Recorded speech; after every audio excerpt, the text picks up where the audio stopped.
ಎಲ್ರಿಗೂ ಪ್ರೀತಿಯ ನಮಸ್ಕಾರ. ಮುಂಬೈ ವಿಶ್ವವಿದ್ಯಾಲಯ ಕನ್ನಡ ವಿಭಾಗ ಹಾಗೂ ವ್ಯಾಸರಾಯ ಬಲ್ಲಾಳ ಪ್ರತಿಷ್ಠಾನ ಆಯೋಜಿಸಿರುವ ವ್ಯಾಸರಾಯ ಬಲ್ಲಾಳ ಪ್ರಶಸ್ತಿ ಪ್ರದಾನ ಹಾಗೂ ಸಾಹಿತ್ಯ ಸಂವಾದ ಕಾರ್ಯಕ್ರಮಕ್ಕೆ ತಮ್ಮೆಲ್ಲರಿಗೂ ಆದರದ ಸ್ವಾಗತ. 2 ವರ್ಷದ ಹಿಂದೆ ವ್ಯಾಸರಾಯ ಬಲ್ಲಾಳರ ಶತಮಾನೋತ್ಸವವನ್ನ ಇದೇ ವೇದಿಕೆಯಲ್ಲಿ ನಾವು ಆಚರಣೆ ಮಾಡಿದ್ದು. ಅಂದು ವ್ಯಾಸರಾಯ ಬಲ್ಲಾಳರ ಚೊಚ್ಚಲ ಪ್ರಶಸ್ತಿಯನ್ನ ಇಬ್ಬರು ವಿದ್ವಾಂಸರಾದಂತ ಡಾಕ್ಟರ್ ಜನಾರ್ದನ್ ಭಟ್ ಹಾಗೂ ಪ್ರೊಫೆಸರ್ ಕೃಷ್ಣಮೂರ್ತಿ ಹಾನೂರ್ ಅವರಿಗೆ ಪ್ರದಾನ ಮಾಡಿದ್ದೆವು. ಈ ವರ್ಷ ಈ ಪ್ರಶಸ್ತಿಗೆ ಭಾಜನರಾದವರು ನಮ್ಮವರೇ ಆಗಿರುವ ನಮ್ಮ ಪ್ರೀತಿಯ ಮಿತ್ರ ವೆಂಕಟರಾಜ್ ಮೇಡಮ್ ಅವರಿಗೆ ಸ್ವಾಗತವನ್ನ ಅಭಿನಂದನೆಗಳನ್ನು ಸಲ್ಲಿಸ್ತಾ ಇದ್ದೇನೆ. ಈ ಕಾರ್ಯಕ್ರಮದಲ್ಲಿ ಮುಖ್ಯ ಅತಿಥಿಯಾಗಿ ನಮ್ಮೆಲ್ಲರ ಅಚ್ಚುಮೆಚ್ಚಿನ ಕವಿ ಸಾಹಿತಿ ಜಯಂತ್ ಕಾಯ್ಕಿಣಿ ಅವರು ಆಗಮಿಸಿರುವುದು ನಮ್ಮಲ್ಲಿ ಒಂದು ಹರ್ಷೋಲ್ಲಾಸವನ್ನ ಮೂಡಿಸಿದೆ. ಅವರನ್ನ ಕನ್ನಡ ವಿಭಾಗದ ಪರವಾಗಿ ಅತ್ಯಂತ ಪ್ರೀತಿಯಿಂದ ಗೌರವಪೂರ್ವಕವಾಗಿ ಸ್ವಾಗತಿಸ್ತಾ ಇದ್ದೇನೆ. ಈ ಕಾರ್ಯಕ್ರಮದ ಅಧ್ಯಕ್ಷತೆಯನ್ನ ವಹಿಸಲಿರುವವರು ನಮ್ಮ ವಿಭಾಗದ ಪ್ರಾಧ್ಯಾಪಕರು, ಮುಖ್ಯಸ್ಥರು, ನಮ್ಮ ಗುರುಗಳಾಗಿರುವಂತಹ ಪ್ರೊಫೆಸರ್ ಜಿ.ಎನ್. ಉಪಾಧ್ಯಾಯ ಸರ್, ಅವರಿಗೂ ಪ್ರೀತಿಯ ಸ್ವಾಗತ. ಈ ಬಾರಿಯ ವ್ಯಾಸರಾಯ ಬಲ್ಲಾಳ ಶ್ರೇಷ್ಠ ವಿದ್ಯಾರ್ಥಿ ಪುರಸ್ಕಾರವನ್ನ MA ದ್ವಿತೀಯ ವರ್ಷದ ವಿದ್ಯಾರ್ಥಿ ಮಿತ್ರರಾದ ಶ್ಯಾಮಲ ಉಚ್ಚಿಲವರಿಗೆ ಪ್ರದಾನಿಸಲಾಗುವುದು. ಅವರಿಗೂ ಕೂಡ ಆತ್ಮೀಯವಾದಂತಹ ಸ್ವಾಗತ. ವ್ಯಾಸರಾಯ ಬಲ್ಲಾಳರ ಈ ಕಾರ್ಯಕ್ರಮಕ್ಕೆ ಮುತುರ್ವಜ್ಜನ ವಹಿಸಿದಂತ ಅವರ ಮಕ್ಕಳಾದಂತ ಅಂಜಲಿ ಮೇಡಮ್, ಪೂರ್ಣಿಮಾ ಮೇಡಮ್ ಇವರೆಲ್ಲರ ಸಹಕಾರವನ್ನ ಈ ಸಮಯದಲ್ಲಿ ನಾವು ಸ್ಮರಿಸಿಕೊಳ್ತೇವೆ. ಈ ಹೊತ್ತು ಅರವಿಂದ ಬಲ್ಲಾಳ ಅವರು ನಮಗೆ ನೆನಪಾಗ್ತಾರೆ. ಮೊದಲ ಪ್ರಶಸ್ತಿ ಸಮಾರಂಭದಲ್ಲಿ ಬಹಳ ಉತ್ಸುಕತೆಯಿಂದ, ಆಸಕ್ತಿಯಿಂದ ಈ ಕಾರ್ಯಕ್ರಮದಲ್ಲಿ ಕೆಲಸವನ್ನ ಮಾಡಿದ್ರು. ವಿಧಿಯ ಲೀಲೆ ನಮ್ಮ ಜೊತೆ ಅವರು ಇಲ್ಲ, ಅವರನ್ನು ಕೂಡ ನಾವು ಈ ಸಂದರ್ಭದಲ್ಲಿ ಸ್ಮರಿಸ್ತೇವೆ. ಬಲ್ಲಾಳರ ಸೊಸೆ ಕುಸುಮ ಬಲ್ಲಾಳ ಅವರು ನಮ್ಮೊಂದಿಗೆ ಉಪಸ್ಥಿತರಿದ್ದಾರೆ. ಅವರಿಗೂ ಕೂಡ ಪ್ರೀತಿಪೂರ್ವಕವಾದಂತಹ ಸ್ವಾಗತವನ್ನ ಕೋರ್ತಾ ಇದ್ದೇನೆ. ಇವತ್ತು ಹಿರಿಯ ಕವಿಗಳನ್ನ ನೆನೆಸ್ತಾ ಅವರ ಕವಿತಾ ವಾಚನವನ್ನ ಮಾಡ್ಲಿಕ್ಕಿರುವಂತಹ ಅನಿತಾ ಕಾಕೋಡೆ ಹಾಗೂ ಅಹಲ್ಯ ಬಲ್ಲಾಳ್ ಮೇಡಮ್ ಇದ್ದಾರೆ. ಅವರನ್ನು ಕೂಡ ಸ್ವಾಗತಿಸ್ತಾ ಮಿತ್ರ ಮೇಡಮ್ ಅವರ ಅಭಿನಂದನಾ ಭಾಷಣವನ್ನ ಮಾಡ್ಲಿಕ್ಕಿರುವಂತಹ ನಮ್ಮ ವಿಭಾಗದ ವಿದ್ಯಾರ್ಥಿ ಮಿತ್ರರಾದ ಕಲಾ ಭಾಗವತರಿದ್ದಾರೆ. ಅವರನ್ನು ಸ್ವಾಗತಿಸ್ತಾ ಇದ್ದೇನೆ. ಇಲ್ಲಿ ನೆರೆದಿರುವಂತಹ ಎಲ್ಲ ಕನ್ನಡ ಮನಸ್ಸುಗಳಿಗೆ ಪ್ರೀತಿಯ ಸ್ವಾಗತವನ್ನ ಕೋರ್ತಾ ಈ ಕಾರ್ಯಕ್ರಮವನ್ನ ನಾವು ಆರಂಭ ಮಾಡ್ತಾ ಇದ್ದೇವೆ. ಬಂಧುಗಳೇ, ಪರಿಶ್ರಮ ಸಾಧಿಸುವ ಛಲ, ಜನಸಾಮಾನ್ಯರೊಂದಿಗೆ ಬೆರೆಯುವ ಕಲೆ, ಪರಮನಿಷ್ಠೆಯ ಸಹಕಾರ ರೂಪವಾಗಿರುವ ಸರಳ ನಡೆನುಡಿಗಳ ಸಾಧಕ, ಸಾಂಸ್ಕೃತಿಕ ನೇತಾರ, ಮುಂಬೈ ವಿಶ್ವವಿದ್ಯಾಲಯ ಕನ್ನಡ ವಿಭಾಗದ ಪ್ರಾಧ್ಯಾಪಕರು, ಮುಖ್ಯಸ್ಥರು, ನಾನಾಗಲೇ ಹೇಳಿದಾಗೆ ನಮ್ಮೆಲ್ಲರ ಗುರುಗಳು, ಮಾರ್ಗದರ್ಶಕರು ಆಗಿರುವಂತಹ ಪ್ರೊಫೆಸರ್ ಜಿ.ಎನ್. ಉಪಾಧ್ಯಾಯ ಅವರಿಗೆ ಹಿರಿಯ ಪ್ರಾಧ್ಯಾಪಕರಾಗಿ ಪದೋನ್ನತಿ ಹೊಂದಿರುವಂತಹ ಈ ಸಂತೋಷದ ಗಳಿಗೆ ಅವರಿಗೆ ನಾವೆಲ್ಲರೂ ಜೋರಾದ ಸಹಾಯದೊಂದಿಗೆ ಅಭಿನಂದನೆಗಳನ್ನು ಸಲ್ಲುತ್ತಾ, ಇದು ನಿಜವಾಗಿಯೂ ವಿದ್ಯಾರ್ಥಿಗಳಾದಂತ ನಮ್ಗೆ, ವಿಶೇಷವಾಗಿ ಎಲ್ಲ ಮುಂಬೈ ಕನ್ನಡಿಗರಿಗೆ ಒಂದು ಸಂತೋಷದ ಸಂಗತಿ ಅಂತ ಹೇಳ್ತಾ ನಾವು ಸಮಯವನ್ನ ವ್ಯರ್ಥ ಮಾಡದೆ ಕಾರ್ಯಕ್ರಮವನ್ನು ಸರ್ ಅವರ ಪ್ರಾಸ್ತಾವಿಕ ನುಡಿಗಳೊಂದಿಗೆ ಆರಂಭಿಸ್ತಾ ಇದ್ದೇವೆ. ಸರ್, ಕೆಲವು ಪ್ರಾಸ್ತಾವಿಕ ನುಡಿಗಳಿಗಾಗಿ ತಮ್ಮಲ್ಲಿ ವಿನಂತಿಸ್ತಾ ಇದ್ದೇನೆ. ಎಲ್ಲರಿಗೆ ನಮಸ್ಕಾರ. ಕನ್ನಡ ವಿಭಾಗ, ಮುಂಬೈ ವಿಶ್ವವಿದ್ಯಾಲಯ ಮತ್ತು ವ್ಯಾಸರಾಯ ಬಲ್ಲಾಳ ಪ್ರತಿಷ್ಠಾನ ಇವರ ಸಂಯುಕ್ತ ಆಶ್ರಯದಲ್ಲಿ ನಡೀತಾ ಇರುವಂತಹ 2 ಹಂತಗಳ ಕಾರ್ಯಕ್ರಮ. ಮೊದಲನೇದಾಗಿ ವ್ಯಾಸರಾಯ ಬಲ್ಲಾಳ ಪ್ರಶಸ್ತಿ ಪ್ರದಾನ, ಬಳಿಕ ಜಯಂತ್ ಕಾಯ್ಕಿಣಿ ಅವರಿಂದ ಸಾಹಿತ್ಯ ಸಂವಾದ ಕಾರ್ಯಕ್ರಮ, ವಿಶೇಷ ಉಪನ್ಯಾಸ ಅಂತ ವಿಶ್ವವಿದ್ಯಾಲಯದ ಪರವಾಗಿ ಕೇಳಿಕೊಂಡಿದ್ದೀನಿ. 70ರ ಸಂಭ್ರಮದಲ್ಲಿರುವ ಕನ್ನಡ ನಾಡು ನುಡಿ ಸಾಹಿತ್ಯ ಸಂಸ್ಕೃತಿಯ ಬಲವರ್ಧನೆಗೆ ಶ್ರಮಿಸ್ತಾ ಬಂದಿರುವಂತಹ ಅಣ್ಣ ಜಯಂತರಿಗೆ ಹಾರ್ದಿಕವಾದಂತಹ ಅಭಿನಂದನೆಯನ್ನ ಮೊದಲನೇದಾಗಿ ಸಲ್ಲಿಸ್ತಾ ಇದ್ದೇನೆ. ಸಹೋದರಿ ಸ್ಮಿತಾ ಅಕ್ಕ ಬಂದಿದ್ದಾರೆ, ಅವರನ್ನ ಪ್ರೀತಿಯಿಂದ ಮತ್ತೆ ಮುಂದೆಗೆ ಸ್ವಾಗತಿಸ್ತಾ ಇದ್ದೇನೆ. ಇವತ್ತಿನ ಕಾರ್ಯಕ್ರಮದ ಕಣ್ಬೆಳಕು ಏನ್ ಚಂದ, ಏನ್ ಚಂದ, ಯಾರೋ ಬೈಯುವ ಚೆಲುವ, ಯಾರೋ ಬೈಯುವ ಚೆಲುವಿಲ್ಲ. 77ರ ಹರೆಯದಲ್ಲಿ ಕನ್ನಡದ ಶ್ರೇಷ್ಠ ಕಥೆಗಾರರು, ಈ ಮಾತು ನಾನು ಹೇಳ್ತಾ ಇಲ್ಲ, ಕಿರೀಟಿ ಗೋವಿಂದರಾಜ್ ಹೇಳ್ತಾರೆ, ಕನ್ನಡದ ಶ್ರೇಷ್ಠ ಕಥೆಗಾರರು ನಮ್ಮ ನಡುವೆ ಇದ್ದಾರಲ್ಲ, ಇದು ಮುಂಬೈ ಕನ್ನಡಿಗರ ಭಾಗ್ಯ ಅಂತ ನಾನು ಅನ್ಕೊಂಡೆ. ಅವರನ್ನ ಮೊದಲನಾಗಿ ಅಭಿನಂದಿಸ್ತಾ ವ್ಯಾಸರಾಯ ಬಲ್ಲಾಳ ಪ್ರಶಸ್ತಿಗೆ ಪಾತ್ರರಾಗಿದ್ದಾರೆ. ಅಭಿನಂದನೆಗಳನ್ನ ವಿಭಾಗದ ಹೆಮ್ಮೆಯ ವಿದ್ಯಾರ್ಥಿ, ಪಾಠ ಪ್ರವಚನದಲ್ಲಿ ಸಹಕಾರವನ್ನು ಮಾಡ್ತಾ ಬಂದಿರುವಂತಹ ಕಲಾ ಭಾಗವತ್ ಅವರನ್ನ, ಬಲ್ಲಾಳ ಪ್ರತಿಷ್ಠಾನದ ಎಲ್ಲ ಕೆಲಸಗಳಲ್ಲಿ ವಿಭಾಗಕ್ಕೆ ಕೈಜೋಡಿಸ್ತಾ ಬಂದಿರುವಂತಹ ಅಕ್ಕ ಕುಸುಮ ಬಲ್ಲಾಳ ಅವರೇ, ಇವತ್ತು ಗಂಗಾಧರ ಚಿತ್ತಾಲ ಮತ್ತು ಅರವಿಂದ ನಾಡಕರ್ಣಿಯವರ ಕವಿತೆಗಳನ್ನ ಸಾದರಪಡಿಸಲಿಕ್ಕಿರುವಂತಹ ಕಲಾವಿದರಾದಂತಹ ಅಹಲ್ಯ ಬಲ್ಲ ವಿಭಾಗದ ಹೆಮ್ಮೆಯ ವಿದ್ಯಾರ್ಥಿ ಸುನೀತಾ ಪೂಜಾರಿ ಅವರೇ, ವರ್ಷದ ಶ್ರೇಷ್ಠ ವಿದ್ಯಾರ್ಥಿ ಪುರಸ್ಕಾರಕ್ಕೆ ಪಾತ್ರರಾದಂತಹ ಶ್ಯಾಮಲಾ ಉಚ್ಚಿಲ್ ಅವರೇ, ಕಾರ್ಯಕ್ರಮದ ಸಂಚಾಲನೆಯನ್ನು ಮಾಡ್ತಾ ಈ ಕಾರ್ಯಕ್ರಮಕ್ಕೆ ಎಲ್ಲ ಕಾರ್ಯಕ್ರಮಕ್ಕೆ ಕಳೆದ 15 ವರ್ಷಗಳಿಂದ ವಿಭಾಗದ ಒಂದು ದೊಡ್ಡ ಪ್ರಮಾಣದಲ್ಲಿ ವಿಭಾಗವನ್ನು ಬೆಳಗುವಲ್ಲಿ ಅವರ ಹೆಸರೇ ಪೂರ್ಣಿಮಾ ಅವರೇ, ಎಲ್ಲ ಕನ್ನಡ ಬಂಧುಗಳೇ, 20ನೆಯ ಶತಮಾನ ಕನ್ನಡ ಸಾಹಿತ್ಯದ ಇನ್ನೊಂದು ಸುವರ್ಣ ಯುಗ ಅಂತ ನಮ್ಮ ವಿಮರ್ಶಕರು ಹೇಳ್ತಾ ಬಂದಿದ್ದಾರೆ. ಹೊಸಗನ್ನಡ ಸಾಹಿತ್ಯ, ಆಧುನಿಕ ಕನ್ನಡ ಸಾಹಿತ್ಯ 20ನೆಯ ಶತಮಾನದಲ್ಲಿ ಮೈಸೂರು ವಲಯದಲ್ಲಿ, ಮಂಗಳೂರು ವಲಯದಲ್ಲಿ, ಧಾರವಾಡ ವಲಯದಲ್ಲಿ ಬೆಳೆದು ಬಂದ ಹಾಗೆ ಮುಂಬೈಯಲ್ಲಿಯೂ ಸಹ ಬೆಳೆದು ಬಂತು. ಮುಂಬೈ ಕನ್ನಡ ಸಾಹಿತ್ಯಕ್ಕೆ 150 ವರ್ಷಗಳ ಗಟ್ಟಿಯಾದಂತಹ ಇತಿಹಾಸ ಇದೆ. ಇದೇ ಮೊದಲ ಬಾರಿಗೆ ಮುಂಬೈ ವಿಶ್ವವಿದ್ಯಾಲಯದಲ್ಲಿ ಕನ್ನಡ ಸ್ಥಾಪನೆಯಾಗಿ ಈಗ 125ರ ಸಂಭ್ರಮ. ರಹಾ ದೇಶಪಾಂಡೆ ಮತ್ತು ಶಾಮರಾವ್ ವಿಠಲ್ ಕೈಕಿಣಿ ಅವರ ಪ್ರಯತ್ನದಿಂದ 1901ರಲ್ಲಿ ಸ್ಥಾಪನೆಯಾದಂತಹ ಕನ್ನಡ ಇವತ್ತು ಇಲ್ಲಿ ಉಸಿರಾಡ್ತಾ ಇದೆ. ಮುಂಬೈ ವಿಶ್ವವಿದ್ಯಾಲಯದಲ್ಲಿ ಉಸಿರಾಡ್ತಾ ಇದ್ರೆ ಅದಕ್ಕೆ ಕಾರಣರಾದವರಲ್ಲಿ ಒಬ್ರು ವ್ಯಾಸರಾಯ ಬಲ್ಲಾಳ. ಸಾಹಿತಿಯಾಗಿ ದೊಡ್ಡ ಪ್ರಮಾಣದ ಕೆಲಸವನ್ನು ಅದು ಸರಿ, ಕಥೆಗಾರರಾಗಿ, ಕಾದಂಬರಿಕಾರರಾಗಿ, ಅಂಕಣಕಾರರಾಗಿ ಏನ್ ಮಾಡಿಲ್ಲ ಹೇಳಿ. ಒಬ್ಬ ವ್ಯಕ್ತಿ ಮನಸ್ಸು ಮಾಡಿದ್ರೆ, ವಲಸೆ ಬಂದಂತಹ ಒಬ್ಬ ವ್ಯಕ್ತಿ ಮನಸ್ಸು ಮಾಡಿದ್ರೆ ಏನೆಲ್ಲ ಮಾಡಬಹುದು ಅನ್ನೋದನ್ನ ತೋರಿಸಿಕೊಟ್ಟರು.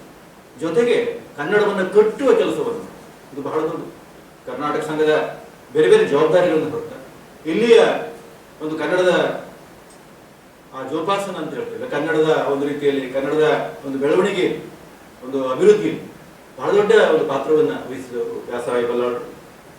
ವಿಭಾಗದ ಬೆಳವಣಿಗೆ ಕಾಲಕಾಲಕ್ಕೆ ಅವರ ಮಾರ್ಗದರ್ಶನ ನಮಗೆ ಸಂದಿದೆ. ಅವರ ಹೆಸರಿನಲ್ಲಿ ಕಳೆದ 2 ವರ್ಷಗಳಿಂದ ಪ್ರಶಸ್ತಿಯನ್ನ ಕೊಡ್ತಾ ಬಂದಿದ್ದೇವೆ. ವ್ಯಾಸರಾಯ ಬಲ್ಲಾಳರ ಹೆಸರು ಮುಂಬೈ ಕನ್ನಡಿಗರಿಗೆ ಗೊತ್ತಿದೆ, ಆದರೆ ಅವರು ಮಾಡಿರುವಂತಹ ಒಂದು ಸಾಹಿತ್ಯ ಸಾಧನೆಯನ್ನ ಪ್ರತಿ ವರ್ಷ ಸ್ಮರಣೆ ಮಾಡಿಕೊಳ್ಳುವ ದೃಷ್ಟಿಯಿಂದ ಈ ಒಂದು ಪ್ರಶಸ್ತಿಯನ್ನ ಈಗಾಗಲೇ ಡಾಕ್ಟರ್ ಪೂರ್ಣಿಮಾ ಶೆಟ್ಟಿ ಅವರು ಹೇಳಿ 2023ರಲ್ಲಿ 2 ವರ್ಷಗಳ ಕೆಳಗೆ ಇದೇ ವೇದಿಕೆಯಲ್ಲಿ ಅವರ ಶತಮಾನೋತ್ಸವವನ್ನು ಬಹಳ ಅದ್ದೂರಿಯಾಗಿ ನಾವು ಆಚರಣೆ ಮಾಡಿದ್ವಿ. ಕೃಷ್ಣಮೂರ್ತಿ ಹನೂರು ನಾಡಿನ ಹಿರಿಯ ಕಥೆಗಾರ ವ್ಯಾಸರಾಯ ಬಲ್ಲಾಳರ ಪ್ರಶಸ್ತಿಯನ್ನು ಮೊದಲ ಪ್ರಶಸ್ತಿ, ಬಳಿಕ ಜನಾರ್ದನ್ ಭಟ್ ಅವರು ಇವತ್ತು 3ನೆಯ ಪ್ರಶಸ್ತಿ ನಮ್ಮ ಮಿತ್ರ ವೆಂಕಟರಾಜರಿಗೆ ಸಂದಿರುವುದು ಅಭಿಮಾನ ಪಡುವಂತಹ ಸಂಗತಿ. ಈ ಪ್ರಶಸ್ತಿ ಪ್ರದಾನವನ್ನು ಮಾಡಲಿಕ್ಕೆ ಬಂದಿರುವಂತಹ ಜಯಂತ್ ಕಾಯ್ಕಿಣಿ ಮುಂಬೈ ಕನ್ನಡಿಗರ ಅಭಿಮಾನದ ಮೂರ್ತಿ. ಜಯಂತ್ ಅಂತ ಹೇಳಿದ್ರೆ ಒಂದು ರೀತಿಯಲ್ಲಿ ಅದು ವೈಬ್ರೆಂಟ್ ಆದಂತಹ, ಡೈನಾಮಿಕ್ ಆದಂತಹ ಒಂದು ಪರ್ಸನಾಲಿಟಿ. ನೀವು ನಂಬಲಿಕ್ಕೆ ಸಾಧ್ಯ ಇಲ್ಲ. 1999ರಲ್ಲಿ ಅನಂತಮೂರ್ತಿ ಅವರು ಮೈಸೂರು ಅಸೋಸಿಯೇಷನ್ ಒಂದು ಕಾರ್ಯಕ್ರಮಕ್ಕೆ ಬಂದಿದ್ರು. 2 ದಿನ ನಮ್ಮೊಂದಿಗಿದ್ರು, ನಮ್ಮ ಕೈ ಕೆಳಗಿದ್ರು, ನಮ್ಮ ಕೈ ಒಳಗಿದ್ರು.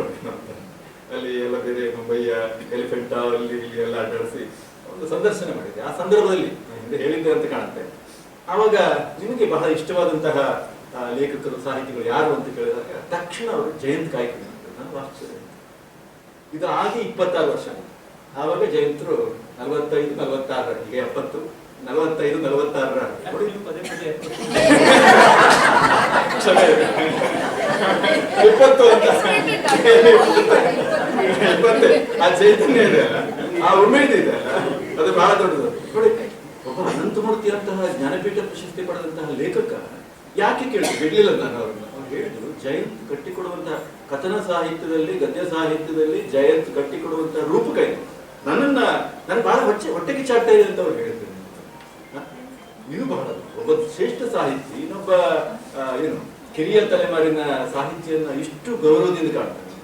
ಇದು ಜಯಂತರ ಪ್ರತಿಭೆ. ಕನ್ನಡ ಕಥನ ಸಾಹಿತ್ಯಕ್ಕೆ ಅದ್ಭುತವಾದಂತಹ ಒಂದು ಕೊಡುಗೆ. ಪ್ರತಿ ವರ್ಷ ತರಗತಿಯಲ್ಲಿ ಅವರ ದಗಡು ಪರಮನಶ್ವಮೇಧ, ಮೊಗ್ರಿಯ ಸತ್ಸಂಗ, ಯಾವ ಕಥೆ ಹೇಳಿ, ನೋ ಪ್ರೆಸೆಂಟ್ ಪ್ಲೀಸ್, ಎಷ್ಟೆಲ್ಲ ಕಥೆಗಳನ್ನ ಓದಿ ಚರ್ಚೆ ಮಾಡ್ತಾರೆ. ನಮ್ಮ ವಿಭಾಗದ ಇಬ್ಬರು ವಿದ್ಯಾರ್ಥಿಗಳು, ಜಯಂತ್ ಕಾಯ್ಕಿಣಿ ಅವರ ಕಥನ ಸಾಹಿತ್ಯದ ಬಗ್ಗೆ ನಮ್ಮ ಮಮತಾರಾವ್, ಇಲ್ಲೇ ಕಲಾಭಾಗವತ್ ಅವರ ಪ್ರಬಂಧ ಸಾಹಿತ್ಯದ ಬಗ್ಗೆ ಜೀವಸ್ವರ, ಬಹಳ ಮಹತ್ವದ ಕೃತಿ, ಯೋಚನೆ ಮಾಡಿ.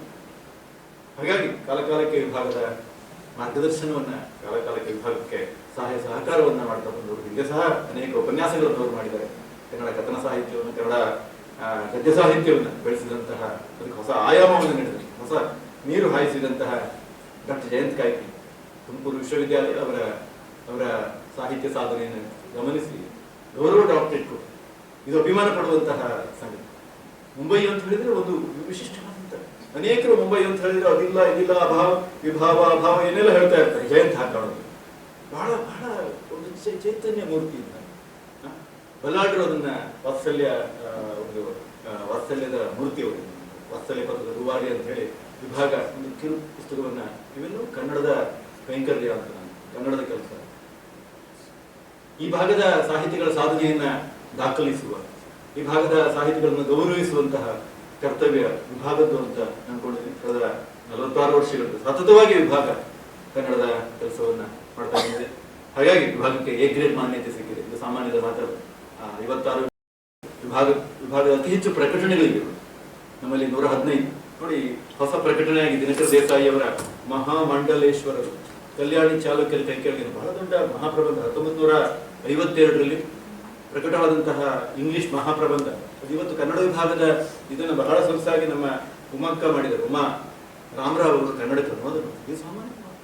ದಿನಕರ ದೇಸಾಯಿ ಅವರು 13 ವರ್ಷ ಮುಂಬೈಯಲ್ಲಿ ಕಾರ್ಪೊರೇಟರ್ ಆಗಿ ಮಾಡಿರುವಂತಹ ಕೆಲಸದ ಕುರಿತು ನಮ್ಮ ಸುರೇಖ ಹರಿಪ್ರಸಾದ್ ಶೆಟ್ಟಿ ಅವರು ಅಧ್ಯಯನ ಮಾಡಿದ್ರು. ಅಬ್ಬಬ್ಬ. ಹಾಗಾಗಿ ಮುಂಬೈ ಸಾಹಿತ್ಯ ವಲಯವಾಗಿ ಬೆಳೆಸಬೇಕು. ಒಂದು ದೊಡ್ಡ ಪರಂಪರೆ ಇದೆ. ಆ ಪರಂಪರೆಯ ವಾರಸದಾರ ಅಭಿಮಾನ ಕೊಡಬೇಕು. ಇವತ್ತೇನಾದ್ರೂ ಒಂದು ಮುಂಬೈ ಸಾಹಿತ್ಯ ವಲಯವಾಗಿ ಅದು ರೂಪುಗೊಂಡಂತೆ ಈ ಸಾಹಿತ್ಯ. ಹೀಗಾಗಿ ವ್ಯಾಸರಾಯ ಬಲ್ಲಾಳರನ್ನು ಆ ಪರಂಪರೆಯ ಕೊಂಡಿಯಾಗಿ ನಮ್ಮ ಜಯಂತ ಕಾಯ್ಕಿಣಿಯವರು, ಹೆಸರ ವೆಂಕಟರು, ಎಷ್ಟು ದೊಡ್ಡ ಹೆಸರು. ಕರ್ಕಿಯವರಿಂದ ತೊಡಗಿ ಕಲಾಭಾಗವತವರೆಗೆ ಅಂತ ಹೇಳ್ಬೋದು, ಪಂಪನಿಂದ ಕುವೆಂಪುವರೆಗೆ ಅಂತ ಹೇಳ್ತಾ ಇರಲ್ಲ, ಆ ಥರದಲ್ಲಿ ಹೇಳ್ಬೋದು ಅಂತ ಆ ಪರಂಪರೆ ಇದೆ. ಶಶಿಕಲಾ ಹೆಗಡೆ ನೋಡಿ, ಎಷ್ಟು ದೊಡ್ಡ ಪ್ರಮಾಣದಲ್ಲಿ ವಿಭಾಗದ ವಿದ್ಯಾರ್ಥಿಗಳ ಸಾಧನೆ ಬಹಳ ದೊಡ್ಡದಿರ್ತದೆ. ಈ ಬಾರಿ MK ಇಂದಿರಾ ಪ್ರಶಸ್ತಿ ಮೊನ್ನೆ ನಮ್ಮ ವಿಭಾಗದ ಪ್ರತಿಭಾರವರಿಗೆ ಸಿಗ್ತದೆ. ಅನಿತಾ ಪೂಜಾರಿ ಅವರ ಕೃತಿಗೆ ಗವಿಸಿದ್ದಪ್ಪ ಪ್ರಶಸ್ತಿ ಸಿಗ್ತದೆ. ಒಂದು ರಾಷ್ಟ್ರಮಟ್ಟದ ವಿಚಾರ ಸಂಕಿರಣದಲ್ಲಿ ಕಲಾಭಾಗವತ್ ಅವರು ವಿಭಾಗದ ಪ್ರತಿನಿಧಿಯಾಗಿ ಹೋಗ್ತಾರೆ. ಇದು ಸಾಮಾನ್ಯದ ಮಾತಲ್ಲ. ಕನ್ನಡವನ್ನ ಒಂದು ರೀತಿಯಲ್ಲಿ ಕನ್ನಡವನ್ನ ದೀಕ್ಷೆ ಕೊಡುವಂತಹ, ಕನ್ನಡದ ದೀಕ್ಷೆ ಕೊಡುವಂತಹ, ದೀಪದಿಂದ ದೀಪ ಹಚ್ಚುವಂತಹ ಕೆಲಸವನ್ನು ವಿಭಾಗ ಮಾಡ್ತಾ ಇದೆ. ತಾವೆಲ್ಲ ಮೊನ್ನೆ ಇದೇ ವೇದಿಕೆಯಲ್ಲಿ 4 ಕೃತಿಗಳು ಬಿಡುಗಡೆ, ಒಂದು 50-60 ಎಕ್ಸ್ಟ್ರಾ ಚೇರ್ ಹಾಕಿದೆ, ಕೂತ್ಕೊಳ್ಳಿ ಜಾಗ ಇರಲಿ. ಇವತ್ತು ವರ್ಕಿಂಗ್ ಇದೆ, ಆದರೂ ಇಷ್ಟು ದೊಡ್ಡ ಪ್ರಮಾಣದಲ್ಲಿ ನೀವು ಬಂದಿರೋದು ಸಾಮಾನ್ಯದ ಮಾತಲ್ಲ. ನಮ್ಮೆಲ್ಲರನ್ನ ತಮ್ಮ ಪ್ರೀತಿಯಿಂದ ಸ್ವಾಗತಿಸಿ ಮುಂದಿನ ಕಾರ್ಯಕ್ರಮವನ್ನು ಮಾಡಿಕೊಳ್ತೇವೆ. ಧನ್ಯವಾದ. ನಾವು ನೇರವಾಗಿ ಪ್ರಶಸ್ತಿ ಪ್ರದಾನ ಕಾರ್ಯಕ್ರಮದ ತೆರಳೋಣ. ವ್ಯಾಸರಾಯ ಬಲ್ಲಾಳ ಪ್ರತಿಷ್ಠಾನದ ವತಿಯಿಂದ ಈಗ ನಾವು ವ್ಯಾಸರಾಯ ಬಲ್ಲಾಳ ಪ್ರಶಸ್ತಿಯನ್ನು ನೀಡ್ತಾ ಬರ್ತಾ ಇದ್ದೇವೆ. ನಮ್ಮೆಲ್ಲರಿಗೂ ಗೊತ್ತಿರುವ ಹಾಗೆ ವ್ಯಾಸರಾಯ ಬಲ್ಲಾಳರು ಕನ್ನಡ ಸಾಹಿತ್ಯ ಲೋಕದಲ್ಲಿ ಮಿಂಚಿ ಮರೆಯಾದವರು.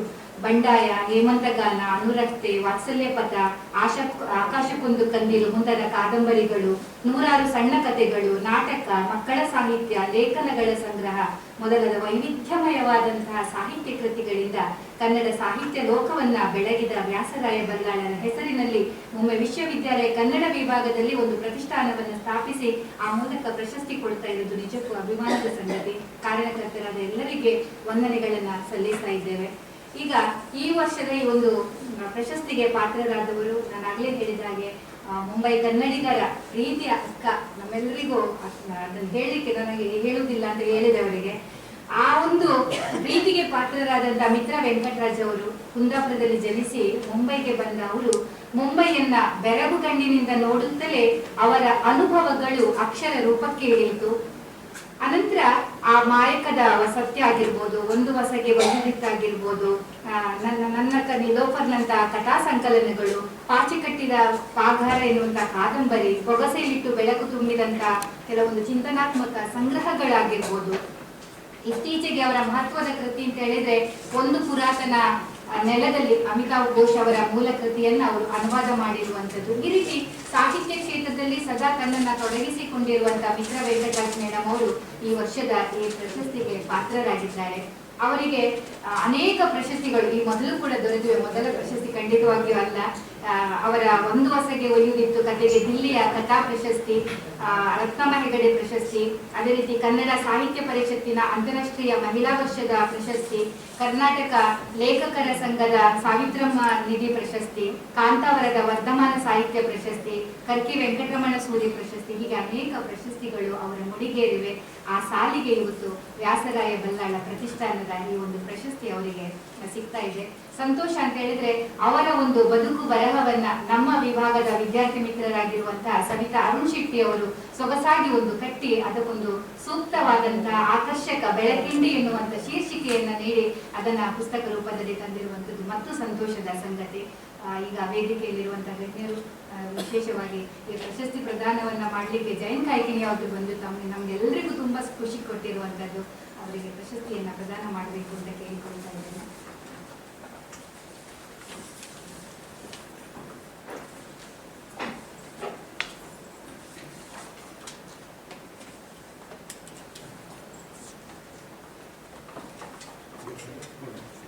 ವೆಂಕಟರಾಜ್ ಅವರು ನೀವು ಬನ್ನಿ, ಫೋಟೋ ತೆಗಿಬೇಡಿ. ಅವ್ರದ್ದೊಂದು ಪುಸ್ತಕ ಬಿಡ್ಬಿಡೆ, ಪಟೇಲರ ಹುಲಿಬೇಕು.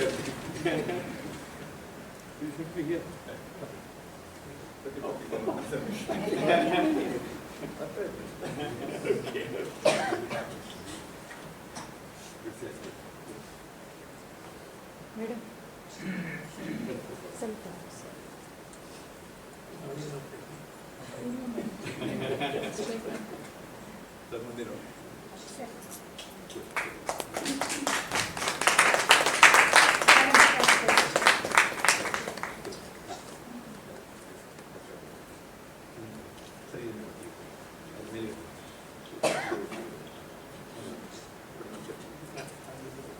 ಇಲ್ಲಿ ನೋಡಿ ಪೂರ್ಣಿಮಾ ಮೇಡಮ್ 10,000 ನಗದು, ಪ್ರಶಸ್ತಿ ಫಲಕ ಮತ್ತು ಪುಸ್ತಕ ಗೌರವಗಳೊಂದಿಗೆ ನಾವು ತಮ್ಮನ್ನ ಗೌರವಿಸಿದ್ದೇವೆ. ಮತ್ತೊಮ್ಮೆ ತಮಗೆ ಅಭಿನಂದನೆಗಳನ್ನು ಸಲ್ಲಿಸ್ತಾ ಅಭಿನಂದನಾ ಭಾಷಣಕ್ಕಾಗಿ ನಾನು ನಮ್ಮ ವಿಭಾಗದ ಪ್ರತಿಭಾವಂತ ವಿದ್ಯಾರ್ಥಿ ಮಿತ್ರರಾಗಿರುವಂತಹ ಕಲಾ ಭಾಗವತ್ ಅವರಲ್ಲಿ ವಿನಂತಿಸ್ತೇನೆ.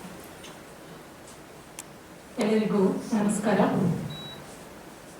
ಕನ್ನಡ ಸಾಹಿತ್ಯ ನಿರ್ಮಾಪಕರಲ್ಲಿ ಒಬ್ಬರಾಗಿರುವಂತಹ ವ್ಯಾಸರಾಯ ಬಲ್ಲಾಳರ ಸಂಸ್ಮರಣೆಯ ನಿಮಿತ್ತ ಕನ್ನಡ ವಿಭಾಗ ಮುಂಬೈ ವಿಶ್ವವಿದ್ಯಾಲಯ ಹಾಗೂ ಬಲ್ಲಾಳ ಪ್ರತಿಷ್ಠಾನ ಇವರು ಪ್ರತಿ ವರ್ಷ ಕೊಡಮಾಡುವಂತಹ ಪ್ರಶಸ್ತಿಗೆ ಭಾಜನರಾಗಿರುವಂತಹ ಮಿತ್ರಾ ಮೇಡಮ್ ಅವರ ಕುರಿತು ಕೆಲವು ಮಾತುಗಳನ್ನ ಆಡಲಿಕ್ಕೆ ಈ ಸಂದರ್ಭದಲ್ಲಿ ನನಗೆ ಅವಕಾಶ ಆಗಿರುವಂಥದ್ದು ನನ್ನ ಸುಕೃತ ಅಂತ ಭಾವಿಸ್ತೇನೆ. ಎಲ್ಲರಿಗೂ ಕೃತಜ್ಞತೆಯನ್ನ ಸಲ್ಲಿಸ್ತೇನೆ.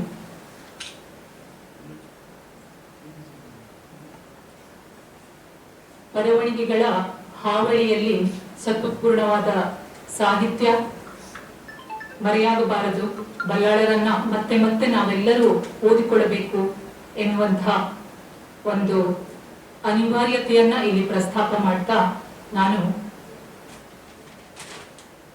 ಇವತ್ತಿನ ಕಾರ್ಯಕ್ರಮದಲ್ಲಿ ನಮ್ಮೊಂದಿಗೆ ಉಪಸ್ಥಿತರಿರುವಂತಹ ಜಯಂತ ಕಾಯ್ಕಿಣಿಯವರು, ಇವತ್ತು ನನಗೆ ಜಯಂತ ಕಾಯ್ಕಿಣಿಯವರ ಒಂದು ಸಾಲು ನೆನಪಾಗ್ತಾ ಇದೆ, ಬೆಳಕು ಹರಿದು ಬಂದ ಹಾಗೆ ನೀವು ನಮ್ಮ ಶಾಲೆಗೆ ಅಂತ. ಅದೇ ರೀತಿಯಲ್ಲಿ ಅವರು ನಮ್ಮ ಈ ಶಾಲೆಗೆ ನಮ್ಮೊಂದಿಗೆ ಕುಳಿತು ಈ ಕಾರ್ಯಕ್ರಮವನ್ನ ನಡೆಸಿಕೊಡ್ತಾ ಇದ್ದಾರೆ. ಅವರ ಮಾತನ್ನು ನಾವು ಕೇಳಲಿಕ್ಕಿದ್ದೇವೆ. ಅವರಿಗೆ ನನ್ನ ಹೃತ್ಪೂರ್ವಕವಾದ ಪ್ರಣಾಮವನ್ನ ಸಲ್ಲಿಸ್ತಾ ಇದ್ದೇನೆ. ಬಲ್ಲಾಳ ಪ್ರಶಸ್ತಿಯನ್ನ ಸ್ವೀಕರಿಸಿದ ಮುಂಬೈ ಸಾಹಿತ್ಯ ಕಣ್ಮಣಿ ಶ್ರೀಮತಿ ಮಿತ್ರಾ ವೆಂಕಟರಾಜ್ ಅವರನ್ನ ಅಭಿನಂದಿಸುವ ಒಂದು ಅವಿಸ್ಮರಣೀಯ ಕ್ಷಣದಲ್ಲಿ ಸಾಹಿತ್ಯದಲ್ಲಿ ಮುಂಬೈಯನ್ನ ಮೊಗೆದು ಕೊಟ್ಟಂತವರು ಅಂತ ಹೇಳ್ಬೋದು. ಮುಂಬೈ ಅಷ್ಟೇ ಅಲ್ಲ, ತನ್ನ ಹುಟ್ಟೂರಾದ ಕುಂದಾಪುರ, ಅಲ್ಲಿಯ ಒಂದು ಸೊಗಡನ್ನು, ಅಲ್ಲಿಯ ಒಂದು ಬೇರನ್ನು, ಅಲ್ಲಿಯ ಆ ಬೇರಿನ ಸತ್ವವನ್ನು ಸಹ ಹೀರಿಕೊಂಡು ಎಲ್ಲವನ್ನು ಒಂದು ವೈಶ್ವಿಕವಾದ ದೃಷ್ಟಿಕೋನದಲ್ಲಿ ಇಟ್ಕೊಂಡು ಪಾತ್ರಗಳನ್ನ ಸೃಷ್ಟಿ ಮಾಡಿ ಕನ್ನಡ ಸಾಹಿತ್ಯವನ್ನ ವೈವಿಧ್ಯಮಯವಾದ ಪಾತ್ರಗಳ ಮೂಲಕ ಶ್ರೀಮಂತಗೊಳಿಸಿದಂತವರು ಮಿತ್ರಾ ವೆಂಕಟರಾಜ್ ಅವರು. ಜಯಂತ್ ಅವರು ಹೇಳ್ಕೊಂಡಿದ್ದಾರೆ ಒಂದ್ ಕಡೆಗೆ, ಜಯಂತ್ ಕಾಯ್ಕಿಣಿಯವರು, ತುಳಸಿ ವೇಣುಗೋಪಾಲ್ ಅವರು, ಉಮಾ ರಾವ್ ಅವರು ಎಲ್ಲರೂ ಒಟ್ಟಿಗೆ ಬರವಣಿಗೆಯನ್ನ ಶುರು ಮಾಡಿದವರು ಅಂತ. ಇವತ್ತಿನ ಈ ಕಾರ್ಯಕ್ರಮದಲ್ಲಿ ಅವರು ಉಪಸ್ಥಿತರಿರುವುದು ಅತ್ಯಂತ ಸೂಕ್ತ ಅಂತಾನೂ ನನಗನ್ನಿಸ್ತಾ ಇದೆ.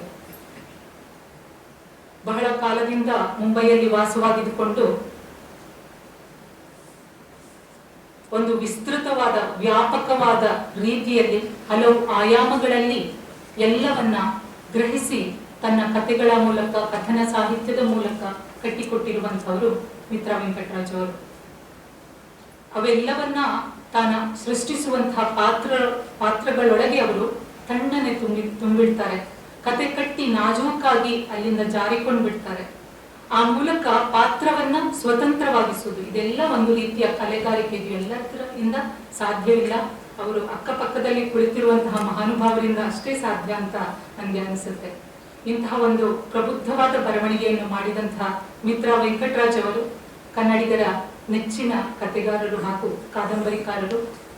ಈತಲಾಗಿ ಅವರು ಏನು ಅನುವಾದವನ್ನು ಕೂಡ ಬಹಳ ಸೊಗಸಾಗಿ ಮಾಡಿ ಒಂದು ಒಳ್ಳೆ ಕೃತಿಯನ್ನ ತಂದಿರುವಂಥದ್ದು. ಅಮಿತವಾದ ಜೀವನ ಪ್ರೀತಿಯನ್ನ ಜೀವನೋತ್ಸಾಹವನ್ನ ಜೀವಂತವಾಗಿಟ್ಟುಕೊಂಡ ಮಿತ್ರ ಅವರನ್ನ ವ್ಯಕ್ತಿಯಾಗಿ ನೋಡಿದರೆ ಒಂದು ಬಗೆಯ ಬೆಳದಿಂಗಳು ಅವರು. ಸ್ನಿಗ್ಧ ಸೌಮ್ಯ ತೇಜಸ್ಸುಳ್ಳ ಅವರನ್ನು ನೋಡುವಾಗಲೇ ಒಂದು ಬಗೆಯ ಪ್ರಸನ್ನತೆ ಉಂಟಾಗುತ್ತೆ. ಮಿತ್ರ ಅವರು ಹುಟ್ಟಿದ್ದು ಬಂಟ್ವಾಳದಲ್ಲಿ, ಬಾಲ್ಯ ಶಿಕ್ಷಣ ಎಲ್ಲವೂ ಕುಂದಾಪುರದಲ್ಲಿ.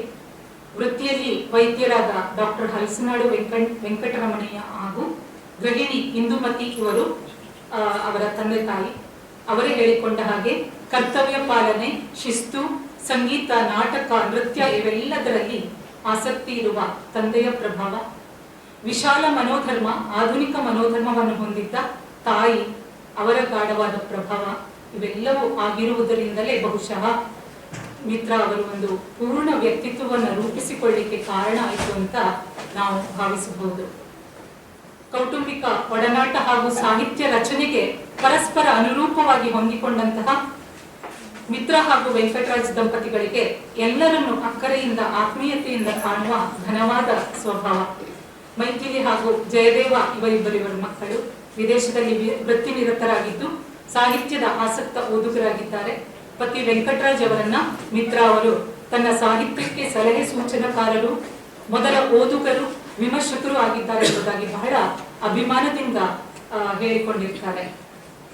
ತನ್ನ ಹೆಚ್ಚಿನ ಅನುಭವಗಳನ್ನ ಸಣ್ಣ ಕಥೆಗಳ ಮೂಲಕ ಸಾಂದ್ರವಾಗಿ ಕಟ್ಟಿಕೊಡುವುದರಲ್ಲಿ ಸುಖವನ್ನು ಕಾಣುವ ಮಿತ್ರ ಅವರು ಬದುಕಿನಲ್ಲಾಗುವಂತಹ ಬದಲಾವಣೆ, ಬಿಕ್ಕಟ್ಟು ಅಥವಾ ಯಾವುದೇ ಒಂದು ಪ್ರಭಾವದ ಕ್ಷಣದತ್ತ ಗಮನ ಹರಿಸಿ ಅದನ್ನ ಪಟ್ಟಾಗಿ ತಂದು ಕಥೆಯಲ್ಲಿಟ್ಟು ಕಾಣಿಸ್ತಾರೆ.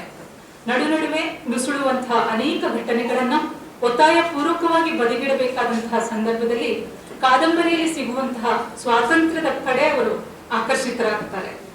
ಸಮಕಾಲೀನ ಸಮಾಜದ ಬದಲಾವಣೆಗಳು, ವಿದ್ಯಮಾನಗಳು, ಘಟನೆಗಳು ಇವೆಲ್ಲದರ ಸೆಳೆಗೆ ಸಿಗುವ ಸಾಮಾನ್ಯ ಜನರ ಬದುಕನ್ನ, ಮಹಿಳೆಯರು ತಮ್ಮ ಅಸ್ತಿತ್ವಕ್ಕಾಗಿ ನಡೆಸುವಂತಹ ಸಂಘರ್ಷವನ್ನ, ನಿಸ್ಸಹಾಯಕತೆಯ ಸಂದರ್ಭದಲ್ಲಿ ಗಟ್ಟಿಯಾಗಿ ರೂಪುಗೊಳ್ಳುವಂತಹ ಹೆಂಗಸರ ವ್ಯಕ್ತಿತ್ವವನ್ನ, ಮನುಷ್ಯ ಸಂಬಂಧಗಳ ಸಂಕೀರ್ಣತೆಯನ್ನ ಮುಖ್ಯವಾಗಿ ಗುರುತಿಸಬಹುದಾದ ಮಿತ್ರ ಅವರ ಕಥನ ಸಾಹಿತ್ಯದಲ್ಲಿ ಅಂತರಂಗ ಬಹಿರಂಗ ಎರಡೂ ತೀರಾ ನಯವಾಗಿ ಅನಾವರಣಗೊಳ್ಳುತ್ತೆ. ಅವೆಲ್ಲವೂ ಬದುಕಲಿಕ್ಕೋಸ್ಕರವಾಗಿ ಮಾಡಿಕೊಂಡಂತಹ ಸಿದ್ಧ ಮಾದರಿಗಳನ್ನ ದಾಟಿ ಸಹಜವಾಗಿಯೇ ಬೇರೊಂದು ನೆಲೆಯಲ್ಲಿ ಹೊಂದಿಕೊಂಡಿರ್ತವೆ ಅವೆಲ್ಲ ಪಾತ್ರಗಳು ಸಹ. ಇವೆಲ್ಲವೂ ಮನುಷ್ಯನ ಮೂಲ ಸ್ವಭಾವಕ್ಕೆ ಸಂಬಂಧಿಸಿದ್ದರಿಂದ ಅವೆಲ್ಲ ಕಾಲಕ್ಕೂ ಇವೆಲ್ಲ ಅವರ ಪಾತ್ರಗಳು ಎಲ್ಲ ಕಾಲಕ್ಕೂ ಪ್ರಸ್ತುತತೆಯನ್ನ ಪಡೆಯುತ್ತೆ. ಜಗತ್ತಿನಲ್ಲಿ ಕೇವಲ ಪುರುಷ ಪ್ರಪಂಚ ಅಷ್ಟೇ ಅಲ್ಲ, ಹೆಣ್ಣಿನ ಪ್ರಪಂಚವೂ ಇದೆ ಅನ್ನೋದನ್ನ ರೋಷಾವೇಶಗಳಿಲ್ಲದೆ ವಿವೇಕದಿಂದ ಕಟ್ಟಿಕೊಡುವಂತಹ ಕಥನಗಳು ಕನ್ನಡ ಸಾಹಿತ್ಯಕ್ಕೆ ಹೊಸ ಆಯಾಮಗಳನ್ನ ತಂದುಕೊಡುವ ನಿಟ್ಟಿನಲ್ಲಿ ಮುಖ್ಯ ಅನಿಸುತ್ತೆ. ಇಲ್ಲಿ ಮನೆಯೊಳಗೆ ಉಸಿರುಗಟ್ಟಿ ಜೀವಿಸುವಂತಹ ಸ್ವಾತಂತ್ರ್ಯವಿಲ್ಲದ ಹೆಣ್ಣು ಮಕ್ಕಳಿರ್ತಾರೆ. ಸಂಪ್ರದಾಯಗಳಿಗೆ ಒಗ್ಗಿಕೊಂಡು ಕೊರಗ್ತಾ ದಿನದೂಡುವಂತಹ ತಲೆಗೋಳಿಸಿಕೊಂಡಿರುವಂತಹ ವಿಧವೆಯರಿದ್ದಾರೆ. ಸ್ವಚ್ಛಂದವಾಗಿ ಆಡೋಡಿಕೊಂಡು ತಮ್ಮ ಭವಿಷ್ಯದ ಚಿಂತೆ ಇಲ್ಲದ ಮುಗ್ಧ ಹೆಣ್ಣು ಮಕ್ಕಳಿದ್ದಾರೆ. ಇವೆಲ್ಲರನ್ನ ಸವಕಲು ನಾಣ್ಯಗಳಂತೆ ಚಿತ್ರಿಸದೆ ತನ್ನೊಳಗೆ ಒಂದು ಬಗೆಯ ವೈಶ್ವಿಕ ನೆಲೆಯನ್ನ ಸೃಷ್ಟಿಸಿಕೊಂಡು ಅವರು ಸಹಜವಾಗಿಯೇ ವಿಕಸಿಸುವಂತಹ ಒಂದು ಸ್ತ್ರೀ ಪಾತ್ರವನ್ನ ನಿರ್ಮಾಣ ಮಾಡುವಲ್ಲಿ ಅವರು ಬಹಳ ಶಕ್ತರು ಅಂತ ಅನ್ಸುತ್ತೆ. ಕೆಲವಷ್ಟು ಸಲ ಕಾರಂತರ ಸ್ತ್ರೀ ಪಾತ್ರಗಳಿಗೂ ಮಿತ್ರ ಅವರ ಪಾತ್ರಗಳಿಗೂ ಹೋಲಿಕೆ ಸಹ ಕಾಣಿಸುತ್ತೆ. ಮಿತ್ರ ಅವರು ಸೃಷ್ಟಿಸಿರುವಂತಹ ಸ್ತ್ರೀ ಪಾತ್ರಗಳು ದಾಂಪತ್ಯದ ಒಂದು ಅನನ್ಯ ಅನುಭವವನ್ನ ತೆಗೆದಿಡುವುದರೊಂದಿಗೆ ಅದನ್ನ ದಾಟಿ ಎಲ್ಲ ಸಂಬಂಧಗಳನ್ನ ಕೆಲವು ಕಡೆ ಅದನ್ನ ನಿರಾಕರಿಸೋದು, ನವೀಕರಿಸಿಕೊಳ್ಳೋದು ಎಲ್ಲರ ಕಡೆಗೆ ಆಸ್ಥೆಯನ್ನ ತೋರಿಸುತ್ತೆ. ಇಂತಹ ಒಂದು ಕಾಣದ ವಾಸ್ತವವನ್ನ ಒಪ್ಪಿಕೊಳ್ಳೋದಕ್ಕಾಗ್ಲಿ, ಅದನ್ನ ಬರವಣಿಗೆಗಳಲ್ಲಿ ವೈರುಧ್ಯಗಳಿರದಂತೆ ಅನಾವರಣಗೊಳಿಸುವುದಾಗಲಿ ಸುಲಭದ ಕೆಲಸವಲ್ಲ. ಅದನ್ನ ಮಿತ್ರ ಅವರು ಮಾಡಿ ತನ್ನ ಸಶಕ್ತ ಕಥನಗಾರಿಕೆಯನ್ನ ಸಾಬೀತುಪಡಿಸಿಕೊಂಡಿದ್ದಾರೆ. ಅವರ ಕಥೆಗಳ ಮಿನಿ ಕಥೆಗಳ ಕಾದಂಬರಿಗಳ ಹೆಸರೇ ಒಂದು ರೀತಿಯಲ್ಲಿ ಅನನ್ಯವಾಗಿದೆ. ಕಥೆ ಹೇಳ್ಬಾರಕ ಅಂತ ಒಂದಿದೆ, ಹಕ್ಕಿ ಮತ್ತು ಅವಳು ಅಂತ ಒಂದಿದೆ, ಒಂದು ಹೊಸಗೆ ಒಯ್ಯುವುದಿತ್ತು, ನಾಗಮ್ಮನ ಮನೆಯ ಗೇಟು, ನನ್ನಕ್ಕ ನೀಲೂಪರ್, ಹೊಗೆಯ ಸುಳಿವಿಲ್ಲ, ಪ್ರೀತಿ.com, ಲಾಲಿ ಗುರಂಬು, ಹೀಗೆ ವಿಶೇಷವಾದ ಹೆಸರುಗಳು. ಅಲ್ಲಿರುವ ಕಥನ ತಂತ್ರ, ಅಲ್ಲಿ ಕಾಣುವಂತಹ ಜಗತ್ತು, ಅಲ್ಲಿ ಆಡುವ ಭಾಷೆ ಇವೆಲ್ಲವೂ ಒಂದು ರೀತಿಯಲ್ಲಿ ವಿಶೇಷವೇ ಆಗಿದೆ. ಕಲೆ ಹಾಗೂ ಸಾಹಿತ್ಯ ಇವೆರಡರಲ್ಲೂ ಸಮಾನ ಆಸಕ್ತಿ ಇರುವುದರಿಂದಲೇ ಮಿತ್ರ ಅವರ ಸೃಜನಶೀಲ ಮನಸ್ಸಿಗೆ, ಬುದ್ಧಿಗೆ ಪಕ್ವವಾದ ಬರವಣಿಗೆಯನ್ನು ನೀಡಲಿಕ್ಕೆ ಸಾಧ್ಯವಾಗಿದೆ ಅಂತ ಅನಿಸುತ್ತೆ. ಕನ್ನಡ ಸಾರಸ್ವತ ಲೋಕವು ತನ್ನ ಶ್ರೀಮಂತಿಕೆಯನ್ನು ಉಳಿಸಿಕೊಳ್ಳದಿರುವುದರಲ್ಲಿ ಮಿತ್ರ ಅವರ ಕೊಡುಗೆಯೂ ಇದೆ ಎಂಬುದನ್ನ ಅಭಿಮಾನಪೂರ್ವಕವಾಗಿ ಹೇಳಿಕೊಳ್ಳಬಹುದು. ವ್ಯಾಸರಾಯ ಬಲ್ಲಾಳರು ಕೂಡ ಅವರ ಸಾಹಿತ್ಯವನ್ನ ಮೆಚ್ಚಿಕೊಂಡು ಆಡಿದಂತಹ ನುಡಿಗಳನ್ನ ಕನ್ನಡ ಸಾಹಿತ್ಯ ಪರಿಷತ್ತು ಮಹಾರಾಷ್ಟ್ರ ಇದು ಪ್ರಕಟಿಸಿದಂತಹ ಅವರ ಸಾಹಿತ್ಯ ದರ್ಶನ ಗ್ರಂಥ ಮಿತ್ರಾವಳಿಯಲ್ಲಿ ಇದು ದಾಖಲಾಗಿದೆ. ಕನ್ನಡ ಸಾಹಿತ್ಯ ನಿರ್ಮಾಪಕರ ಸಾಲಿನಲ್ಲಿ ಈಗಾಗಲೇ ಹೇಳಿದಂತೆ ಹೆಸರು ಮಾಡಿರುವಂತಹ ವ್ಯಾಸರಾಯ ಬಲ್ಲಾಳ ಪ್ರಶಸ್ತಿಯನ್ನು ಪಡೆಯಲಿಕ್ಕೆ ಎಲ್ಲ ರೀತಿಯಿಂದಲೂ ಸಮರ್ಥವಾಗಿರುವಂತಹ ಸಾಹಿತಿ ಮಿತ್ರ ವೆಂಕಟರಾಜ್ ಅವರಿಗೆ ಮತ್ತೊಮ್ಮೆ ಹಾರ್ದಿಕವಾದ ಅಭಿನಂದನೆಯನ್ನು ಸಲ್ಲಿಸುತ್ತಾ ಈ ಒಂದು ಅವಕಾಶಕ್ಕೆ ಧನ್ಯವಾದಗಳು ಕಲಾಭಾಗ್ಭಟ್ ಅವರಿಗೆ. ನಾನೀಗ ಈ ಪ್ರಶಸ್ತಿಯನ್ನು ಸ್ವೀಕರಿಸಿದಂತಹ ಮಿತ್ರ ವೆಂಕಟರಾಜ್ ಮೇಡಮ್ ಪ್ರಶಸ್ತಿಗೆ ಉತ್ತರವಾಗಿ ಕೆಲವು ಮಾತುಗಳನ್ನಾಡಬೇಕು ಅಂತ ಕೇಳಿಕೊಳ್ತೇವೆ.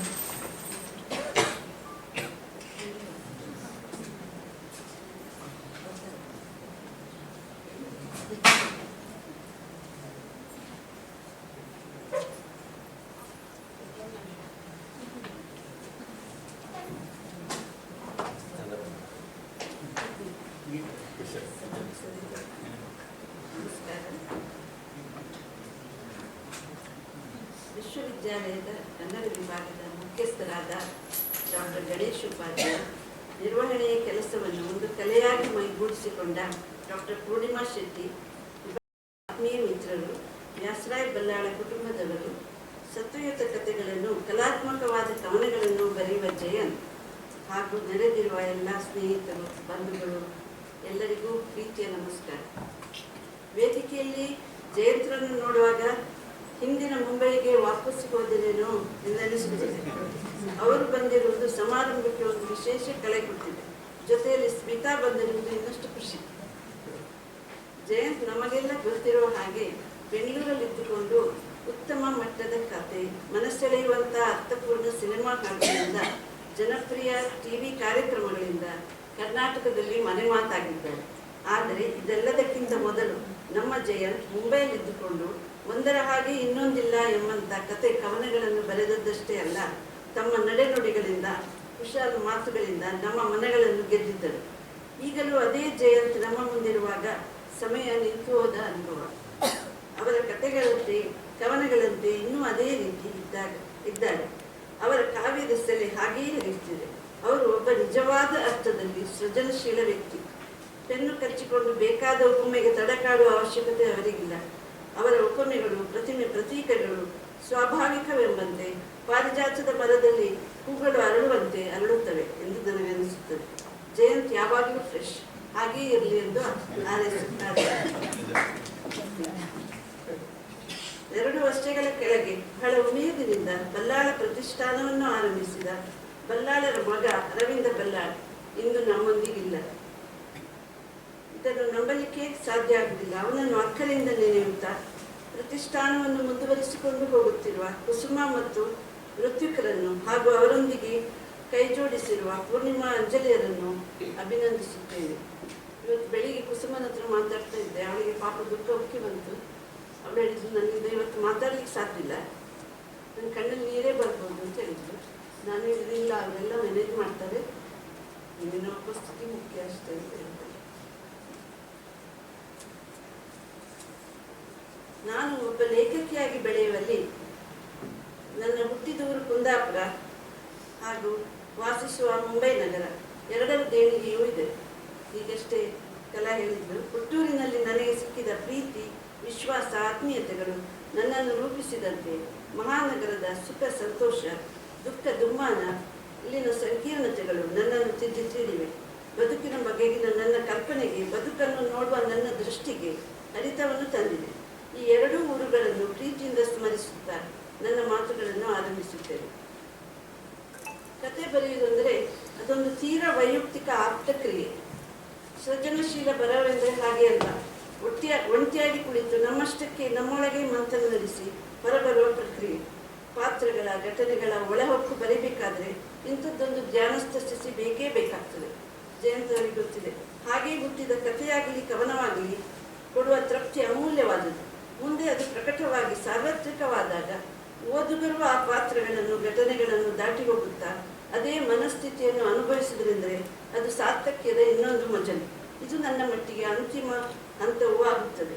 ಇನ್ನು ಇಂಥ ಪ್ರಶಸ್ತಿಗಳು ದೊರೆತಾಗ ಏನಾಗ್ತದೆ ಅಂದರೆ, ಏಕಾಕಿತನದ ಆತ್ಮೀಯ ಕಥಾರಚನೆಯ ಕ್ಷಣದಿಂದ ಹೀಗೆ ಬಹಿರಂಗ ಸಭೆಗೆ ಬರುವುದು ಅಂದರೆ ಮುಜುಗರ ಆಗುವುದು ಸಹಜ. ಆದರೆ ನಿನ್ನೆ ನಾನು ಜಯಂತ ಹತ್ರ ಅದೇ ಮಾತಾಡ್ತಾ ಇದ್ದೆ ಮುಂದೆ. ಆದರೆ ನಿಜಕ್ಕಾದರೂ ಇಂಥ ಪ್ರಶಸ್ತಿಗಳು ಓದುಗರ ಸಾಮೂಹಿಕ ಮೆಚ್ಚುಗೆಯ ದ್ಯೋತಕವಾಗಿ ಬರುತ್ತವೆ ಎಂಬುದನ್ನು ಗಮನಿಸಿದಲ್ಲಿ ಕೃತಿಕಾರರಿಗೆ ಕೃತಾರ್ಥತೆಯ ಇನ್ನೊಂದು ಮಜಲನ್ನು ತಲುಪಿದ ಅನುಭವವಾಗಬಹುದು. ಮುಂದಿನ ಬರಹಕ್ಕೆ ಪ್ರೋತ್ಸಾಹವಾಗಬಹುದು. ಬಲ್ಲಾಳರ ಹೆಸರಿನ ಈ ಪ್ರಶಸ್ತಿಯು ನನ್ನ ಮಟ್ಟಿಗೆ ತುಂಬ ವಿಶೇಷವಾಗಿದೆ. ಅವರ ಮೇರು ವ್ಯಕ್ತಿತ್ವವನ್ನು, ಅವರ ಅಗಾಧ ಸಾಹಿತ್ಯವನ್ನು ತುಂಬ ಮೆಚ್ಚಿಕೊಂಡವಳು ನಾನು. ಶಾಲೆ ಕಾಲೇಜಿನಲ್ಲಿರುವಾಗಲೇ ಅವರ ಕಥೆಗಳನ್ನು ಓದ್ತಾ ಇದ್ದೆ. ಆದರೆ ಪರಿಚಯವಾದದ್ದು ಮದುವೆಯಾಗಿ ಮುಂಬೈಗೆ ಬಂದ ಮೇಲೆ. ವೆಂಕಟರಾಜರಿಗೆ ಬಲ್ಲಾಳರ ಪರಿಚಯ ಮೊದಲೇ ಇತ್ತು. ಅವರ ಕೊನೆಯ ತಮ್ಮ ವೆಂಕಟರಾಜರ ಕ್ಲಾಸ್ಮೇಟು. ಅವರ ತಂಗಿ ನನ್ನ ಅತ್ತಿಗೆಯಲ್ಲಿದ್ದಾರೆ, ಅವಳ ಕ್ಲಾಸ್ಮೇಟು. ಮೊದಲ ಬಾರಿ ಅವ್ರ ಮನೆಗೆ ಹೋದಾಗ ನನಗೊಂದು ಆಶ್ಚರ್ಯ ಕಾದಿತ್ತು. ನಿನ್ನ ಕಥೆ ಓದಿದ್ದೇನೆ ಅಂತ ಹೇಳಿದರು. ಆ ಸಲ ಉದಯವಾಣಿಯ ದೀಪಾವಳಿ ಸಂಚಿಕೆಯಲ್ಲಿ ನನ್ನ ಕತೆ ಕರೆ ಬಂದಿತ್ತು. ಅವರು ಅಷ್ಟೊಂದು ದೊಡ್ಡ ಸಾಹಿತಿ, ನಾನು 3-4 ಕತೆ ಬರೆದ ಹೊಸಬಳು. ನನಗೆ ಹೇಗಾಗಬೇಕು? ಬಲ್ಲಾಳರದು ಹೆಚ್ಚು ಮಾತಿಲ್ಲದ ನಿರ್ಮಲ ನಿಲುವು, ನಿಷ್ಠುರದ ಕಡೆಗೆ ವಾಲುವಂತೆ ಕಾಣುವ ಚಿತ್ತಪ್ರಜ್ಞ ಮುಖ. ಯಾವಾಗ ನೋಡಿದರೂ ಒಂದು ಏಕಾಗ್ರತೆಯ ಚಿತ್ತ. ಯಾವುದೇ ವಿಷಯ ಮಾತಾಡಿದ್ರು ಅಂದರೆ ಅದನ್ನು ತೀವ್ರವಾಗಿ ಚಿಂತಿಸಿಯೇ ಮಾತಾಡುವವರು. ಪ್ರಚಲಿತ ವಿದ್ಯಮಾನಗಳ ವಿಷಯ ಮಾತಾಡ್ತಾ ಇದ್ದರೆ ಹೆಚ್ಚಿನವರು ನಾವು ಮೇಲಿಂದ ಮೇಲೆ ಮಾತಾಡಿ ಅಲ್ಲಿಗೆ ಬಿಟ್ಟು ಬಿಡ್ತೇವಲ್ಲ, ಅವರದ್ದು ಹಾಗಲ್ಲ, ತೀವ್ರವಾಗಿ ಮನಸ್ಸಿಗೆ ಹಚ್ಚಿಕೊಳ್ತಿದ್ರು. ಸಮಾಜದಲ್ಲಿ ನಡೆಯುವ ಅನ್ಯಾಯ, ಅಕ್ರಮಗಳ ಬಗ್ಗೆ ಮಾತಾಡ್ತಾ ಇದ್ದರೆ ಸೌಮ್ಯ ಮುಖವೆಲ್ಲ ಕೆಂಪು ಕೆಂಪಾಗಿ ತಟ್ಟನೆ ಸಿಟ್ಟೇರಿ ಬಿಡಿಸಿತ್ತು. ಎಷ್ಟರ ಮಟ್ಟಿಗೆ ಕೊರಗುವುದೆಂದರೆ ಅವರ ಹೆಂಡತಿ ರಾಜಕ್ಕೆ ಒಮ್ಮೊಮ್ಮೆ ತೋಡಿಕೊಳ್ಳುವುದಿತ್ತು. ಹೌದಲ್ಲ, ಅದನ್ನೇ ಎಣಿಸಿ ತಲೆ ಬಿಸಿ ಮಾಡಿಕೊಂಡು ಅವರಿಗೆ ಬಿ ಪಿ ಹೆಚ್ಚಾಗಿದೆ ಮಾರೈತಿ ಅಂತ. ಮಧ್ಯರಾತ್ರಿ ನಿದ್ದೆಯಿಂದ ಎದ್ದು ದೇಶದಲ್ಲೋ ವಿದೇಶದಲ್ಲೋ ನಡೆಯುವ ಯಾವುದೋ ಗೊಂದಲದ ಬಗ್ಗೆ ಚಿಂತಿಸುತ್ತಾ ತಲೆಗೆ ಕೈನಿಟ್ಟು ಕೂತುಕೊಂಡು ಬಿಡ್ತಿದ್ದರಂತೆ. ಬಲ್ಲಾಳರ ಸುಪ್ರಸಿದ್ಧ ಕಾದಂಬರಿಕಾರ. ಕಾವ್ಯಮಯ ಹೆಸರುಗಳನ್ನು ಒತ್ತ, ಈಗಷ್ಟೇ ಪೂರ್ಣಿಮಾ ಹೇಳಿದ್ದಾರೆ ಹೆಸರುಗಳನ್ನು, ಕಾವ್ಯಮಯ ಹೆಸರುಗಳನ್ನು ಒತ್ತ 8 ಕಾದಂಬರಿಗಳನ್ನು ಬರೆದಿದ್ದಾರೆ. ಅಷ್ಟೇ ಸಮರ್ಥ ಕಥೆಗಾರರು ಹೌದು. 5 ಕಥಾ ಸಂಕಲನಗಳನ್ನು ಬೆಳಕಿಗೆ ತಂದಿದ್ದಾರೆ. ಅವರ ಒಂದೊಂದು ಕಥೆಯು ಬದುಕಿನ ಒಂದು ದರ್ಶನ. ಕನ್ನಡದ ಶ್ರೇಷ್ಠ ಕಾದಂಬರಿಗಳಲ್ಲಿ ಒಂದಾದ ಬಂಡಾಯ ಬಲ್ಲಾಳರ ಬಹು ಮಹತ್ವದ ಕಾದಂಬರಿ. ಇದರಲ್ಲಿ ವರ್ಗ ತಾರತಮ್ಯ, ಕಾರ್ಮಿಕ ಸಂಘರ್ಷ, 70-80ರ ದಶಕಗಳಲ್ಲಿ ಅದರೊಳಗೆ ತೂರಿಸಲ್ಪಟ್ಟ ಹಿಂಸೆ, ಕ್ರೂರತೆಗಳು ಮನಸ್ಸಿಗೆ ನಾಟುವಂತೆ ಚಿತ್ರಿತವಾಗಿದೆ. ಬಲ್ಲಾಳರು ಬರೆದ ವಾತ್ಸಲ್ಯ ಪಥ ನನ್ನ ಮೆಚ್ಚಿನ ಪುಸ್ತಕಗಳಲ್ಲಿ ಒಂದು ಸಲ ನಾನು ಅವ್ರ ಹತ್ರ ಹೀಗೆ ಈ ಮಾತು ಹೇಳಿದ್ದೆ. ಇನ್ನೊಮ್ಮೆ ಅವರ ಮನೆಗೆ ಹೋದಾಗ ವಾತ್ಸಲ್ಯ ಪಥದ ಹೊಸ ಆವೃತ್ತಿಯ ಪ್ರತಿಯೊಂದನ್ನು ನನ್ನ ಕೈಗೆ ಕೊಟ್ಟರು. ಈ ಪುಸ್ತಕವನ್ನು ನನ್ನ ಜೀವನದ ಬೇರೆ ಬೇರೆ ಘಟ್ಟಗಳಲ್ಲಿ ಓದಿದ್ದೇನೆ. ಆದರೆ ಪ್ರತಿ ಸಲವೂ ಅದು ನನ್ನ ಮೇಲೆ ಗಾಢವಾದ ಪರಿಣಾಮವನ್ನು ಉಂಟು ಮಾಡಿದೆ.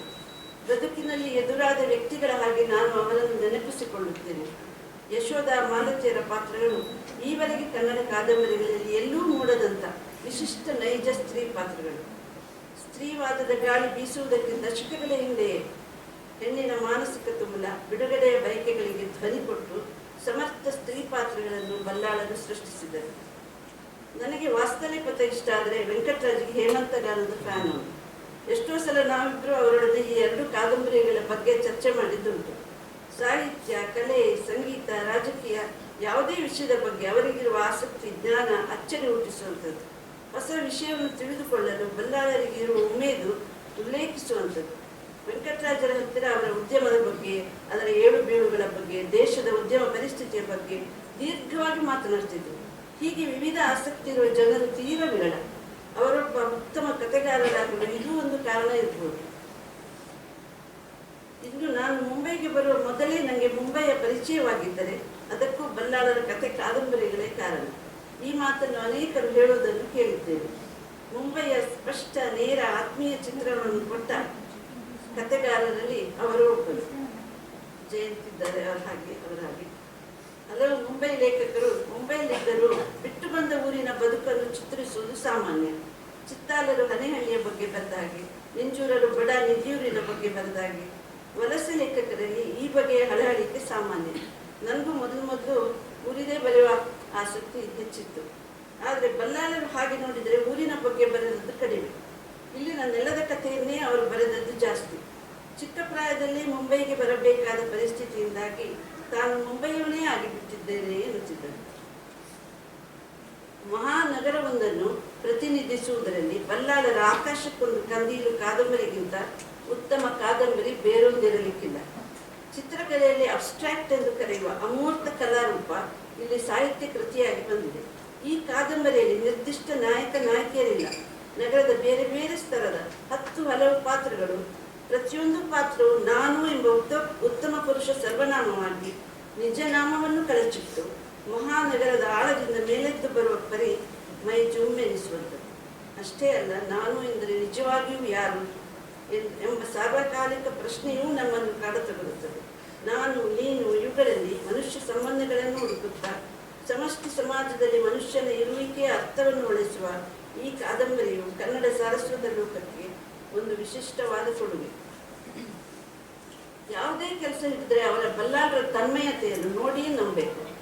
ಅವರು ಕರ್ನಾಟಕ ಸಂಘಕ್ಕಾಗಿ ಮಾಡಿದ ಕೆಲಸವನ್ನು ಹತ್ತಿರದಿಂದ ನೋಡುವ ಕೆಲವು ಅವಕಾಶ ನನಗೆ ಸಿಕ್ಕಿದ್ದವು. ಬಿಸಿಲು ಅಂತಿಲ್ಲ, ಮಳೆ ಅಂತಿಲ್ಲ. ದಾಪುಗಾಲು ಹಾಕಿಕೊಂಡು ಬಸ್ಸಿನ ಕ್ಯೂನಲ್ಲಿ ನಿಂತು ಸಂಘದ ಕೆಲಸಕ್ಕೆ ಓಡುತ್ತಿದ್ದರು. ಪುಸ್ತಕಾಲಯ, ಮಾಹಿತಿ ಕೇಂದ್ರ, ಸಂಚಾರಿ ಲೈಬ್ರರಿ, ಸಂಬಂಧ, ಕಲಾಭಾರತಿ ಅನೇಕ ಅವರೇ ಆರಂಭಿಸಿದ ಕಾರ್ಯಕಲಾಪಗಳು. ಅದರಲ್ಲೆಲ್ಲ ಮನಪೂರ್ವಕವಾಗಿ ತನ್ನನ್ನು ತೊಡಗಿಸಿಕೊಂಡಿದ್ದರು. ಇಂಥ ಎಷ್ಟೋ ಸಾಮಾಜಿಕ ಕೆಲಸಗಳಿಂದಾಗಿ ಅವರ ಬರಹ ನಲುಗಿದ್ದಿದೆ. ಆದರೂ ಅದನ್ನು ಗಮನಿಸದೆ ತಮ್ಮ ಕಾಯಕವನ್ನು ಪೂರೈಸಿದವರು ಅವರು. ಇಲ್ಲಿ ಬಲ್ಲಾಳರ ವಿಷಯ ಮಾತಾಡುವಾಗ ಅವರ ಪತ್ನಿ ರಾಜಕ್ಕನ ವಿಷಯ ಮಾತಾಡದಿದ್ರೆ ಅವರ ಬಗ್ಗೆ ಪೂರ ಹೇಳಿದ ಹಾಗೆ ಆಗುವುದಿಲ್ಲ. ಬಲ್ಲಾಳರು ಹೋದಾಗ ಅವರೊಡನೆ 10 ಶಬ್ದ ಮಾತಾಡಿದ್ರೆ ಬಾಕಿ 50 ಶಬ್ದ ಮಾತಾಡುವುದು ರಾಜಕ್ಕನ ಅಂತಾರೆ. ಬಲ್ಲಾಳರು ಸ್ವಲ್ಪ ಸೀರಿಯಸ್ ಇರ್ತಾರೆ, ಅವ್ರ ಹತ್ರ ಹೆಚ್ಚು ಮಾತಾಡ್ಲಿಕ್ಕೆ ನಮಗೆ ದಾಕ್ಷಿಣ್ಯ. ಅವರ ರಾಜಕ್ಕನ ಸರಳ ಸ್ವಭಾವ, ನೇರ ನುಡಿ, ನಿಷ್ಕಲ್ಮಶ ಮನೋಭಾವ ಬಲ್ಲಾಳರ ವ್ಯಕ್ತಿತ್ವಕ್ಕೆ ಪುಟ ನೀಡುವಂತಿದ್ದವು. ಬಲ್ಲಾಳರ ವ್ಯಕ್ತಿತ್ವದ ಎಷ್ಟೋ ವಿವರಗಳನ್ನು ನನಗೆ ಕೊಟ್ಟವರು ರಾಜಕ್ಕನೇ. ಬಲ್ಲಾಳರದು ದೊಡ್ಡ ಕುಟುಂಬ. ಅವರು 13 ಜನ ತಮ್ಮ ತಂಗಿಯಂದರ ಬಳಗ. ಅವರ ತಂಗಿಯಂದಿರು ಸಾಹಿತ್ಯ ಕಲೆಗಳಲ್ಲಿ ಆಸಕ್ತಿ ಇದ್ದವರು. ಬನ್ನಿಲ್ಲ ಮಗಳಂದಿರು ಪೂರ್ಣಿಮಾ, ಅಂಜಲಿ, ಸೊಸೆ ಕುಸುಮ ಎಲ್ಲರೂ ಕಲಾವಿದರೆ. ಬಲ್ಲಾಳರು ತನ್ನ ತಾಯಿಯ ಸೌಂದರ್ಯ ಪ್ರಜ್ಞೆ, ಕಲಾಭಿರುಚಿಗಳ ಬಗ್ಗೆ ತಮ್ಮ ಆತ್ಮಕಥನದಲ್ಲಿ ಬರೆದಿದ್ದಾರೆ. ಇವರನ್ನೆಲ್ಲ ನೋಡುವಾಗ ಬಲ್ಲಾಳರ ಸ್ತ್ರೀ ಪಾತ್ರಗಳಿಗೆ ಸ್ಫೂರ್ತಿ ಎಲ್ಲಿಂದ ಬಂತು ಎಂದು ನಾವು ಊಹಿಸಿಕೊಳ್ಳಬಹುದು. ಅವರು ತಮ್ಮ ಬದುಕಿನ 50ಕ್ಕೂ ಹೆಚ್ಚು ವರ್ಷಗಳನ್ನು ಮುಂಬೈಯ ನೆಲದಲ್ಲಿ ಕಳೆದಿದ್ದರು. ಹಾಗಾಗಿ ನಮಗೆಲ್ಲ, ಅಂದರೆ ಮುಂಬೈಯ ಕನ್ನಡ ಬಳಗದವರಿಗೆಲ್ಲ ಅತ್ಯಂತ ಆಪ್ತರು, ಅಷ್ಟೇ ಆದರ್ಶಪ್ರಾಯರು ಆಗಿದ್ದರು. ಯಾವುದೇ ಸಮಸ್ಯೆ, ಅದು ಸಾಹಿತ್ಯಿಕವೇ ಆಗಿರಬೇಕೆಂದಿಲ್ಲ, ವೈಯಕ್ತಿಕ, ಕೌಟುಂಬಿಕ, ಸಾಮಾಜಿಕ ಏನೇ ಇದ್ರೂ ಅವರ ಹತ್ರ ನಿಸ್ಸಂಕೋಚವಾಗಿ ಸಲಹೆ ಕೇಳ್ಬೋದಿತ್ತು. ಅವರು ಮನಪೂರ್ತಿಯಾಗಿ ಸ್ಪಂದಿಸ್ತಿದ್ದರು. ನನಗೂ ವೆಂಕಟರಾಜರಿಗೂ ಅವರು ಮುಂಬೈಯಲ್ಲಿ ತಂದೆಯ ಸ್ಥಾನದಲ್ಲಿ ಇದ್ದರು. ಅವರು ಹೋದ ಮೇಲೆ ಅಲ್ಲೊಂದು ನಿರ್ವಾತವೇ ಉಂಟಾಯಿತು.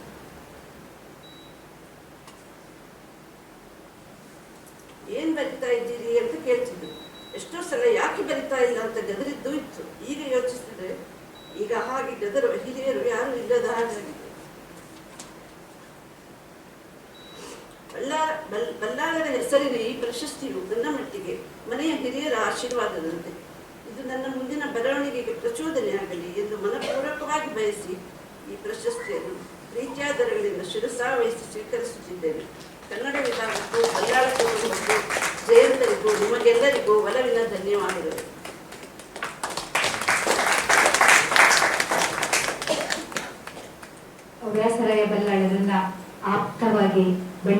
ಮಾಡಿದಂತಹ ರೀತಿ ತುಂಬಾ ಚೆನ್ನಾಗಿತ್ತು ಮೇಡಮ್. ಬಹುಶಃ ವ್ಯಾಸರಾಯ ಬಲ್ಲಾಳ ಪ್ರಶಸ್ತಿಗೆ ಇವತ್ತು ನಿಜವಾದ ಒಂದು ಅರ್ಥ ಲಭಿಸಿದೆ ಅಂತ ಹೇಳ್ಬೋದು. ಅವರನ್ನ ಅತ್ಯಂತ ಅವರ ಒಡನಾಟದಲ್ಲಿ ಇದ್ದುಕೊಂಡು ಅವರನ್ನು ಬಲ್ಲವರಾಗಿದ್ದುಕೊಂಡು ವ್ಯಾಸರಾಯ ಬಲ್ಲಾಳರು ಸಾಹಿತ್ಯಕ್ಕೆ ಪ್ರೋತ್ಸಾಹವನ್ನು ನೀಡಿದವರಾಗಿದ್ದುಕೊಂಡು ಇವತ್ತು ಅವರ ಹೆಸರಿನ ಪ್ರಶಸ್ತಿ ತಮ್ಮ ಮಡಿಲಿಗೆ ತಮ್ಮ ಮುಡಿಗೆ ಏರಿದೆ ಅಂತ ಹೇಳಿದ್ರೆ ನಿಜಕ್ಕೂ ತಾವು ಅದೃಷ್ಟವಂತರು ಅಂತ ನಾವು ಭಾವಿಸ್ತೇವೆ. ಅಭಿನಂದನೆಗಳನ್ನ ಸಲ್ಲಿಸ್ತಾ ನಾನು ಮುಂದಿನ ಶ್ರೇಷ್ಠ ವಿದ್ಯಾರ್ಥಿ ಪುರಸ್ಕಾರವನ್ನ ಜಯಂತ್ ಕಾಯ್ಕಿಣಿ ಅವರು ಪ್ರದಾನ ಮಾಡಬೇಕು ಅಂತ ಕೇಳಿಕೊಳ್ತಾ ಇದ್ದೇನೆ. ಈ ವರ್ಷದ ಶ್ರೇಷ್ಠ ವಿದ್ಯಾರ್ಥಿ ಪುರಸ್ಕಾರಕ್ಕೆ ಭಾಜನರಾದವರು ನಮ್ಮ ವಿಭಾಗದ ದ್ವಿತೀಯ ವರ್ಷದ ಶ್ಯಾಮಲಾ ಉಚ್ಚಿಲ್ ಅವರು. ವೃತ್ತಿಯಲ್ಲಿ ಅವರು ಶಿಕ್ಷಕಿ. ತಾನು ಸಾಹಿತ್ಯದ ಹೆಚ್ಚಿನ ಅಧ್ಯಯನವನ್ನ ಮಾಡಬೇಕು ಎನ್ನುವಂತ ಆಸಕ್ತಿಯಿಂದ ಮುಂಬೈ ವಿಶ್ವವಿದ್ಯಾಲಯ ಕನ್ನಡ ವಿಭಾಗಕ್ಕೆ ಬಂದು ಈಗ ಸ್ನಾತಕೋತ್ತರ ಅಧ್ಯಯನದಲ್ಲಿ ಅವರು ತೊಡಗಿಕೊಂಡಿದ್ದಾರೆ. ವ್ಯಾಸರಾಯ ಬಲ್ಲಾಳ ಪ್ರತಿಷ್ಠಾನದವರು ಒಬ್ಬ ವಿದ್ಯಾರ್ಥಿಗೆ ಕೊಡುವಂತಹ ಈ ಒಂದು ಪುರಸ್ಕಾರ ಬಹುಶಃ ಎಲ್ಲ ವಿದ್ಯಾರ್ಥಿಗಳಿಗೆ ಒಂದು ಹೊಸ ಚೇತನವನ್ನ ನೀಡುವಂತದ್ದು. ಈ ಒಂದು ಪ್ರಶಸ್ತಿ ಪುರಸ್ಕಾರವನ್ನ ಆಯ್ಕೆ ಮಾಡುವಾಗ ಒಂದು ಮಾನದಂಡವನ್ನ ಇಟ್ಟುಕೊಂಡಿರ್ತೇವೆ. ಹೊಸ ವಿಶ್ವವಿದ್ಯಾಲಯದ ಹೊಸ ನಿಯಮದಂತೆ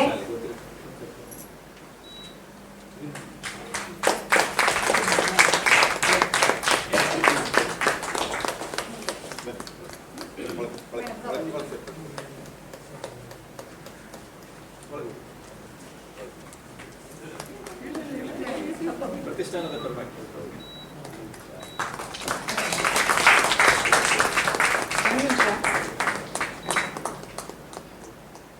ಸರ್ ಒಂದು ನಿಮಿಷ, ಅವರ ಸ್ಕೂಲಿನ ಇವ್ರು ಬಂದಿದ್ದಾರೆ, ಅವರು ವಿಶ್ ಮಾಡ್ಲಿಕ್ಕೋಸ್ಕರ ಬನ್ನಿ ಬನ್ನಿ. ಕನ್ನಡ ಚಂಬೂರು ಕನ್ನಡ ಸಂಘ ಅಲ್ಲ? ಹೌದು, ಕನ್ನಡ ಹೌದು, ಸಂಘ. ಬನ್ನಿ ಇರ್ಲಿ ಅಭಿಮಾನ ಪಡೋ ಸರ್. ಬೇಸ್ಕ ಭಾಷಾ ಮೈ ಶಾರದಾ ಎಲ್ಲರೂ ಕನ್ನಡ ಬನ್ನಿ.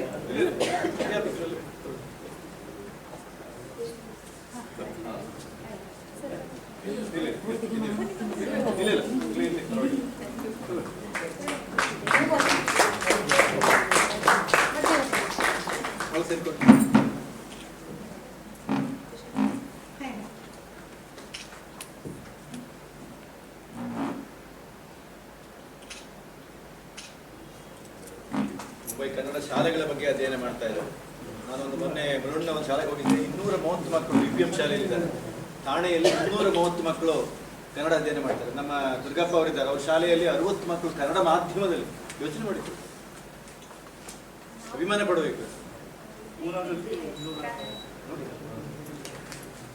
ಶ್ಯಾಮಲಾ ಉಚ್ಚಿಲ್ ಅವರಿಗೆ ಅಭಿನಂದನೆಗಳು. ಈಗ ನಮ್ಮ ವಿಭಾಗದ ಇನ್ನೊಬ್ಬ ಪ್ರತಿಭಾವಂತ ಹೆಮ್ಮೆಯ ವಿದ್ಯಾರ್ಥಿಯಾಗಿರುವಂತಹ ಶ್ಯಾಮಲಾ ಉಚ್ಚಿಲ್ ಅವರ ಹಾಗೆ ಶಾಲೆಯಲ್ಲಿ ಕನ್ನಡ ಶಾಲೆಯಲ್ಲಿ ಶಿಕ್ಷಕರಾಗಿರುವಂತಹ ದುರ್ಗಪ್ಪ ಕೋಟ್ಯಾರ್ ಅವರು ಮುಂಬೈ ವಿಶ್ವವಿದ್ಯಾಲಯ ಕನ್ನಡ ವಿಭಾಗದಲ್ಲಿ MA MPhil PhD ಪದವಿಯನ್ನ ಪಡೆದು ಆ ಕೃತಿ ಈಗ ಪ್ರಕಟಣೆಗೊಂಡು ಹೊರಬಂದಿದೆ, ಬೆಳಕಿಗೆ ಕಂಡಿದೆ. ಅದನ್ನು ಇವತ್ತು ಅವರು ವಿಭಾಗಕ್ಕೆ ಅರ್ಪಿಸಬೇಕಿದ್ದಾರೆ. ಕೃತಿ ಬಿಡುಗಡೆ ಆಗಲಿಲ್ಲ. ಈ ಕೃತಿಯನ್ನು ಅವರು ಇವತ್ತು ವಿಭಾಗಕ್ಕೆ ಮುಖ್ಯಸ್ಥರಿಗೆ ಹಸ್ತಾಂತರಿಸಬೇಕು ಅಂತ ನಾನು ವಿನಂತಿ ಮಾಡ್ತಾ ಇದ್ದೇನೆ. ಮುಂಬೈ ಕನ್ನಡ ಗದ್ಯ ವಾಹಿನಿ ಎನ್ನುವಂತ ಈ ಕೃತಿಯನ್ನ ಈಗ ವಿಭಾಗಕ್ಕೆ ಅರ್ಪಣೆ. ಒಂದು ಶಾಲೆಯಲ್ಲಿ ಅಧ್ಯಯನ ಮಾಡ್ತಾ ಕನ್ನಡ ಪ್ರೀತಿ ಅವ್ರಿಗೇನು ಆಗ್ಬೇಕಾಗಿಲ್ಲ. ಪ್ರಮೋಷನ್ ಮತ್ತೊಂದು PhD ಏನು ಆಗ್ಬೇಕಾಗಿಲ್ಲ. ಮಹಾಪ್ರಬಂಧ ಇವತ್ತು ಮುಂಬೈ ವಿಶ್ವವಿದ್ಯಾಲಯಕ್ಕೆ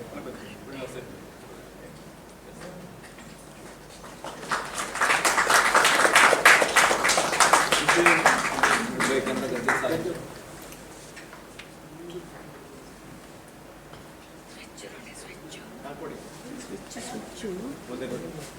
ಮೇಡಮ್ ಕೊಡಿ ಮೇಡಮ್.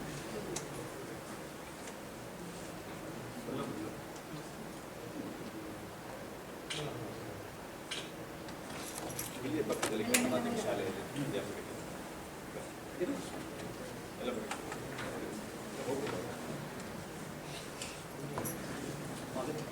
ಬಲ್ಲಾಳ ಪ್ರತಿಷ್ಠಾನದ ಒಂದು ಪ್ರಶಸ್ತಿಯನ್ನ ಪ್ರದಾನ ಮಾಡಿದಂತಹ ಬಹಳ ದೂರದಿಂದ ಬಂದು ನಮ್ಮ ಜೊತೆ ಸೇರಿಕೊಂಡಂತಹ ಜಯಂತ್ ಕಾಯ್ಕಿಣಿ ಅವರು ಈ ಪ್ರಶಸ್ತಿಯ ಕುರಿತು ಕೆಲವು ಮಾತುಗಳನ್ನು ಆಡಬೇಕು ಅಂತ ವಿನಂತಿಸ್ತಾ ಇದ್ದೇನೆ. ಆ ನಂತರ ತಮ್ಮ ಉಪನ್ಯಾಸ ಕಾರ್ಯಕ್ರಮ ಇದೆ.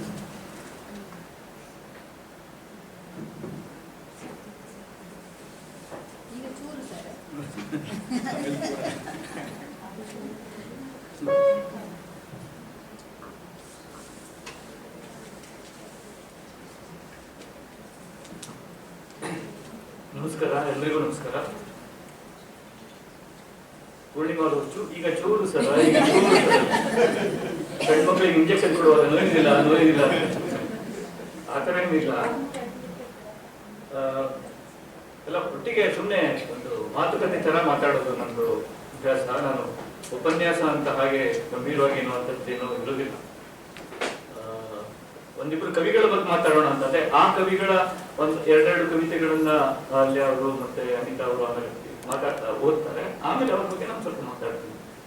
ಯಾಕಂದ್ರೆ ಅರವಿಂದ ನಾಡ್ಕರ್ಣಿ ಕವಿ ಅವ್ರ ಬಗ್ಗೆ ಮಾತಾಡ್ಬೇಕು ಅಂತ ನನಗೆ ಅನ್ಸಿತ್ತು. ಯಾಕಂದ್ರೆ ಅವರು ಮುಂಬೈ ಕವಿಗಳು, ಬಹಳ ಅದ್ಭುತವಾದ ಕವಿಗಳು. ಗಂಗಾಧರ್ ಚಿತ್ತಾಲ್ ಅದ್ಭುತವಾದ ಕವಿಗಳು. ಗಂಗಾಧರ್ ಚಿತ್ತಾಲ್ರು ಶತಮಾನೋತ್ಸವ ಆಗಿದೆ, ಆದ್ರೆ ಅವ್ರ ಬಗ್ಗೆ ನಾವು ಯಾರು ಮಾತಾಡಿಲ್ಲ. ಸೊ ಅದ್ರ ಬಗ್ಗೆ ನಾನು ಆಮೇಲೆ ಮಾತಾಡ್ತೀನಿ. ಆದ್ರೆ ಇವತ್ತು ನನ್ಗೆ ಬಹಳ ಖುಷಿ ಸಂದರ್ಭ ಅಂದ್ರೆ ಇವತ್ತು ಮಿತ್ರ ಅವರಿಗೆ ಬಲ್ಲಾಳ್ ಅವರ ಪ್ರಶಸ್ತಿ ಸಂದಿರೋದು ಮತ್ತು ಆ ಸಂದರ್ಭದಲ್ಲಿ ನಾನು ಇಲ್ಲಿರೋದು.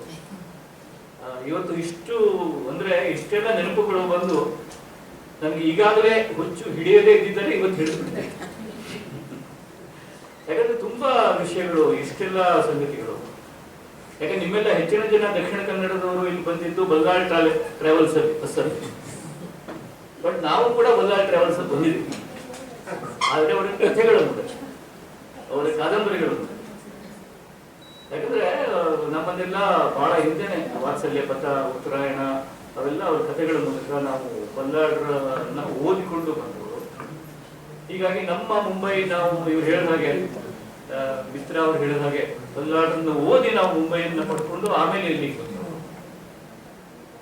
ಆಮೇಲೆ ನಾನು ಮುಂಬೈಗೆ ಬಂದಿದ್ದು 70s ಅಲ್ಲಿ, 1970ರ ದಶಕದಲ್ಲಿ. ಆಗಿನ ಮುಂಬೈ ಬೇರೆ. ಆಗ ಈಗಿನ ಹೊಸಬರಿಗೆ ಅದು ನಂಬಲಿಕ್ಕೂ ಆಗುದಿಲ್ಲ. 18 ಕನ್ನಡ ಮೀಡಿಯಂ ರಾತ್ರಿ ಶಾಲೆಗಳಿವೆ. 18, ಒಂದಲ್ಲ, ಎರಡಲ್ಲ, ಮೂರಲ್ಲ, ನಾಲ್ಕಲ್ಲ, ಐದಲ್ಲ, ಆರಲ್ಲ, ಇದು ಹೇಳಿಕ್ಕೂ ಆಗುದಿಲ್ಲ. 18. ಅಲ್ಲಿ ಯಾರು ಪಾಠ ಮಾಡ್ತಿದ್ರು ಅಂದ್ರೆ ಬೇರೆ ಬೇರೆ ಬ್ಯಾಂಕುಗಳಲ್ಲಿ ಅಲ್ಲಿ ಇಲ್ಲಿ ಜಾಬ್ ಅಲ್ಲಿ ಇದ್ದಂತ ಕನ್ನಡಿಗರು ಸಂಜೆ ತಮ್ಮ ಜಾಬ್ ಮುಗಿಸಿ ಅಲ್ಲಿ ಹೋಗಿ ಪಾಠ ಮಾಡಿ ಆಮೇಲೆ ಮನೆಗೆ ಹೋಗ್ತಾರೆ. ಅದಕ್ಕಾಗಿ ಸಂಬಳ ತಗೊಳ್ತಾ ಇರ್ಲಿಲ್ಲ. ಇದನ್ನ ಏನಂತೀರಿ ನೀವು? ಇದನ್ನ ನಂಬ್ತೀರಾ? ಇದನ್ನ ದಂತಕಥೆ ಅಂತ ಹೇಳ್ತೀರಾ? ಸೊ ಇದು 70s ನಾವು ಹೇಳ್ತಾರೆ. ಆಮೇಲೆ ಈ ಎಲ್ಲಾ ಶಾಲೆಗಳಲ್ಲಿ ರಾತ್ರಿಗೆಲ್ಲ ವರ್ಷಕ್ಕೊಂದ್ಸಲ ಇದು ಕಾಂಪಿಟಿಷನ್ಸ್ ಆಗ್ತಿತ್ತು.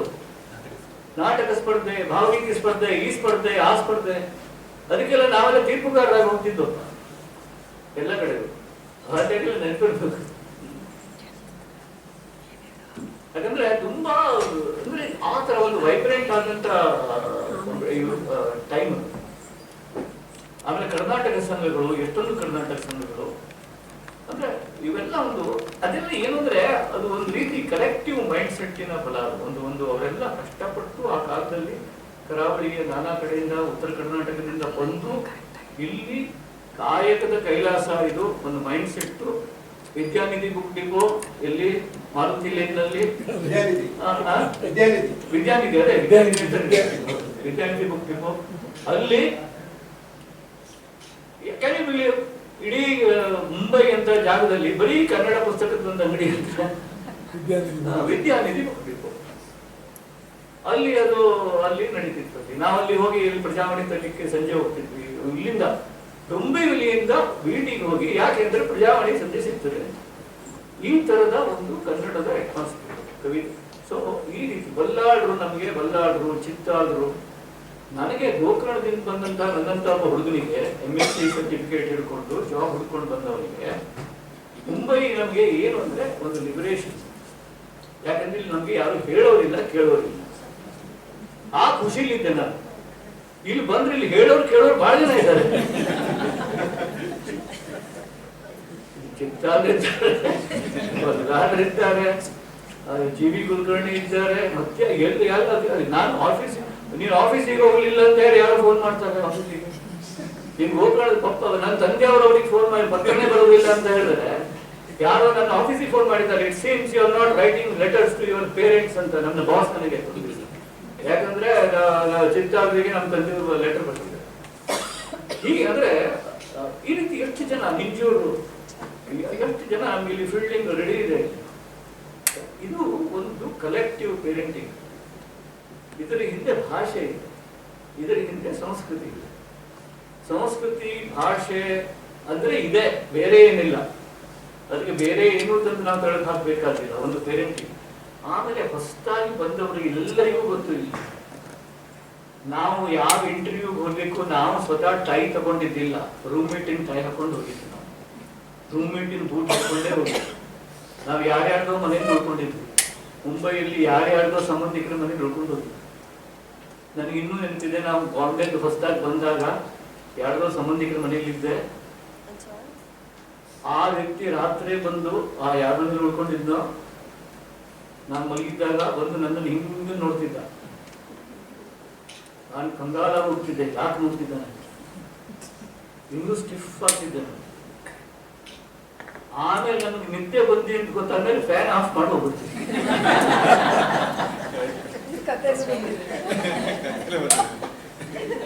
ಇವೆಲ್ಲ ಅನುಭವಗಳಿಂದಲೇ ನಾವು ಬೆಳೆಯುವುದು. ಪಾಪ ಅವನು ಮಾಡಿ ಅವನಿಗೆ ಉಪಾಯ ಇಲ್ಲ, ಆದ್ರೆ ಅವನ ಮನೇಲಿ ನನ್ನನ್ನು ಇಟ್ಕೊಂಡಿದ್ದಾನೆ. ಈ ರೀತಿ ನಾನು 18 ಜಾಗದಲ್ಲಿ ಬೆಳೆದಿದ್ದೇನೆ. ಪ್ರಾರ್ಥನಾ ಸಮಾಜ, ಅಲ್ಲಿ ಇಲ್ಲಿ ಇಡೀ ಆಕ್ಚುಲಿ ಮುಂಬೈಯಲ್ಲಿ ಹುಟ್ಟಿ ಬೆಳೆದವರಿಗೆ ಮುಂಬೈ ಗೊತ್ತಿರೋದಿಲ್ಲ. ನಾವು ಹೊರಗಡೆ ಬಂದಿರ್ತೀವಲ್ಲ, ನಮಗೆ ಇಡೀ ಮುಂಬೈ ಗೊತ್ತಿರ್ತದೆ. Outsider is more free to discover new things. ಇಲ್ಲಿಯವರಿಗೆ ಗೊತ್ತಿರ್ತದೆ ಇಲ್ಲಿ ಈ ಕಥೆ ಬೇರೆ. ಆದ್ರೆ ನನಗೆ ಬಲ್ಲಾಳರು ಅಂದ ತಕ್ಷಣನೇ ಯಾಕೆ ನನಗೆ ಒಂದು ಒಂದು ರೋಮಾಂಚನ ಆಯ್ತು ಅಂತಂದ್ರೆ, ಅವರು ಬಂಡಾಯ ಬರೆಯುವಾಗ ಸಡನ್ ಆಗಿ ತಮ್ಮ ಎಲ್ಲ ಹತ್ಯಾರಗಳನ್ನು ಬದಿಗಿಟ್ಟು ಹೊಸ ಒಂದು ರೆಟರಿಕ್ನಲ್ಲಿ ಬಂಡಾಯ ಬರೆದರು. ಅಲ್ಲಿ ತನಕ ಅವರು ಬೇರೆ ತರದ ಒಂದು ಭಾಷೆಯಲ್ಲಿ ಬರೀತಿದ್ರು. ಬಂಡಾಯಕ್ಕೆ ಬಂದಾಗ ಅವರು, ಯಾಕಂದ್ರೆ ಶಿಕಾರಿ ಅದಾಗಲೇ ಬಂದಿತ್ತು. ಶಿಕಾರಿಯಲ್ಲಿ ಒಬ್ಬ ಕಾರ್ಪೊರೇಟ್ ಜಗತ್ತು ತನ್ನ ಜೊತೆಗೆ ಕೆಲಸ ಮಾಡ್ತಿರುವಂತ ಒಬ್ಬ ನಾಗನಾಥ್ ಅನ್ನುವನ್ನ ಯಾವ ರೀತಿ ಎಕ್ಸ್ಪ್ಲಾಯ್ಟ್ ಮಾಡ್ತದೆ ಅನ್ನೋದ್ರ ಬಗ್ಗೆ ಬರ್ತದೆ. ಆದ್ರೆ ಇಲ್ಲಿ ಕಾರ್ಮಿಕ ವರ್ಗವನ್ನ ಒಂದು ಕಾರ್ಪೊರೇಟ್ ಜಗತ್ತು ಯಾವ ರೀತಿ ಶೋಷಣೆ ಮಾಡ್ತದೆ, ಹೇಗೆ ದತ್ತ ಸಾಮಂತ್ ಮತ್ತು ಆ 1970s 80s ಅಲ್ಲಿ ಇಡೀ ಆ ಕುಲ್ಲ ಅದು ಎಂಟೈರ್ ಬೆಲ್ಟ್. ಈಗ ಯಾವ್ದನ್ನು ಫೀನಿಕ್ಸ್ ಮಾಲ್ ಅಂತ ನಾವು ಹೋಗಿ ಶಾಪಿಂಗ್ ಮಾಡ್ಕೊಂಡು ಬರ್ತೇವೋ, ಅದ್ರ ಕೆಳಗೆ ಎಷ್ಟೊಂದು ನಿಟ್ಟುಸಿರು, ಎಷ್ಟೊಂದು ಬಡತನ, ಎಷ್ಟೊಂದು ಜನರ ಮನೆ ಹಾಳಾಗಿ ಆ ಮಾಲ್ ನಿಂತಿದೆ ಅನ್ನೋದು ಗೊತ್ತಾಗಬೇಕು ಅಂದ್ರೆ ಬಂಡಾಯ. So that's what it is. ನಾವು ಎಂತ ಅಂದ್ರೆ ನಮಗೆ ಹಿಸ್ಟ್ರಿನೇ ಗೊತ್ತಿರೋದಿಲ್ಲ. ಬಂಡಾಯ ಕಾದಂಬರಿ ಓದದೇನೆ ನಮಗೆ 80s ಮತ್ತು 90s ಒಂದು ನಮ್ಮ ಮುಂಬಯಿಯ ಕಾರ್ಮಿಕರ ಜೀವನದ ಹತಾಶೆಯ ನಿಟ್ಟುಸಿರಿನ ಪರಿಚಯ ಆಗುತ್ತದೆ. ಅದು ಬಲ್ಲಾಳರ ಒಂದು ಇದು. ಆಮೇಲೆ ಅವರು ಪ್ರಗತಿ ಪಂಥದ ಚಳವಳಿ ಅಂತಿತ್ತು. ಕಟ್ಟಿಮನಿ ನಿರಂಜನ ಅವರ ಒಂದು ಸಾಹಿತ್ಯದ ಒಂದು ಸಮಾಜಶೀಲ ಬರವಣಿಗೆ, ಅದರಿಂದ ಬಲ್ಲಾಳರು ನನಗೆ. ಆಮೇಲೆ ಬಲ್ಲಾಳರದ್ದು ನನಗೆ ಇನ್ನೊಂದು ನೆನಪಾಯ್ತು, ಅಂದ್ರೆ ಅವ್ರು ಆಗ ಎಷ್ಟು ಜನ ಕೆಲಸ ಮಾಡಬಹುದು ನನಗೆ. ಅಂದ್ರೆ ಈಗ ಹೋದ ವರ್ಷ ನಾನು ನಿಮ್ಮ ಹತ್ರ ಫೋನಲ್ಲಿ ಮಾತಾಡ್ತಿರ್ತೇನೆ, ಎಷ್ಟು ಜನರ ಶತಮಾನೋತ್ಸವ ಆಯ್ತು, ನಿರಂಜನರದಾಯ್ತು, ಆಮೇಲೆ ಎಷ್ಟು ಜನರದ್ದು, ಬಲ್ಲಾಳರದ್ದು, ಆಮೇಲೆ ನಮ್ಮ ದಿನಗಡ ದೇಸಾಯಿ ಅವ್ರದ್ದಾಯ್ತು, ತುಂಬಾ ಜನರದಾಯ್ತು, B.H. ಶ್ರೀಧರದಾಯ್ತು. ಅಂದ್ರೆ ಎಷ್ಟೆಲ್ಲ ಸೂರ ಮೆಕ್ಕುಂಡಿ ಅವ್ರ ಶತಮಾನೋತ್ಸವ ಆಯ್ತು. ಅಂದ್ರೆ ಎಷ್ಟೆಲ್ಲ ಜನ ಒಟ್ಟಿಗೆ ಹೊಟ್ಬಿಟ್ಟಿದ್ರೆ ಅನ್ಸ್ಬಿಡುತ್ತೆ ನಮ್ಗೆ. ಒಟ್ಟಿಗೆ ಆಯ್ತು ಅವ್ರದ್ದೆಲ್ಲ. ನಮ್ಗೆ ಒಟ್ಟಿಗೆ ನಾವು ಕುವೆಂಪು 4-5 ಜನರು ನೆನ್ಪಿಟ್ಕೊಂಡಿರ್ತೇವೆ. But there are hundreds of people ಅಂದ್ರೆ ಅವ್ರ ಶತಮಾನೋತ್ಸವ ಆಯ್ತು, ಟೇಕನ್ ದೆಮ್ ಫಾರ್ ಗ್ರಾಂಟೆಡ್. ಅದು ಆಗ್ತಾನೆ ಇರುತ್ತೆ. ಅಷ್ಟು ಜನ ನಮ್ಮಲ್ಲಿ ಅದ್ಭುತವಾದ ಮನಸ್ಸುಗಳು ಆಗೋಗಿದೆ. ಅವ್ರದ್ದು ಒಂದೊಂದು ಪುಸ್ತಕನಾದ್ರೂ ನಾವು ಓದ್ಬೇಕು. ಇಲ್ಲಿದ್ದರೆ ನೋ ಪಾಯಿಂಟ್, ನಾವು ಮುಂದೆ ಹೋಗೋದೇ ಇಲ್ಲ. ಸೊ ಅವ್ರದ್ದು ಎಲ್ಲ ಇಂಥವ್ರದ್ದೆಲ್ಲ ಒಂದು ಅಂದ್ರೆ ನನ್ಗೆ ಯಾಕೆ ಈ ಶತಮಾನೋತ್ಸವದ ಬಗ್ಗೆ ಹೇಳಿದೆ ಅಂತಂದ್ರೆ, ಇಲ್ಲಿ ಬರ್ಕೊಂಡೆ ನಾನು ಹೇಳ್ಬೇಕು ಅಂತ. ನನಗೂ ಶತಮಾನೋತ್ಸವ ಆಗ್ತಾ ಇದೆ.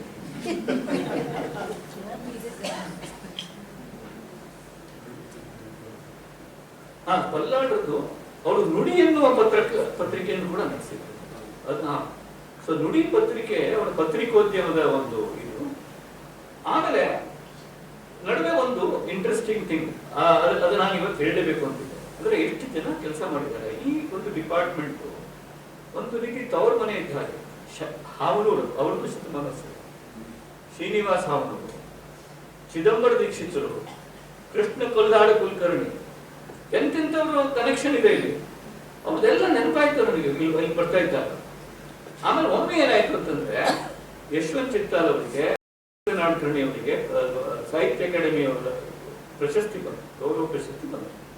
ಕೆ ಹೆಬ್ಬಾರ್ ಅವರಿಗೆ ಲಲಿತ ಕಲಾ ಅಕಾಡೆಮಿ ಪ್ರಶಸ್ತಿ ಬಂತು. ಎಲ್ಲರಿಗೂ ಕರ್ನಾಟಕ ಸಂಘದಲ್ಲಿ ಇದಾಯ್ತು, ಏನೋ ಒಂದು ಸನ್ಮಾನ ಸಮಾರಂಭ ಆಯ್ತು. ಅದಕ್ಕೆ ಬಲ್ಲಾಳರು ಇದ್ರು ಅವಾಗ ಕರ್ನಾಟಕ ಸಂಘ. ಅದಕ್ಕೆ ಗೆಸ್ಟ್ ಆಗಿ ಬಂದದ್ದು ಯಾರು? ಶಿವರಾಮ್ ಕಾರಂತ. ಒಳ್ಳೆ ಬ್ಯೂಟಿಫುಲ್ ಕಾರ್ಯಕ್ರಮ ಆಯ್ತಾ. ಆಮೇಲೆ ಇದೆಲ್ಲ ಆದ್ಮೇಲೆ ಒಂದು ಸುಂದರವಾದಂತಹ ಒಂದು ಚಾ ಪಾರ್ಟಿ. ಯಾರು ಕರೆದ್ರು?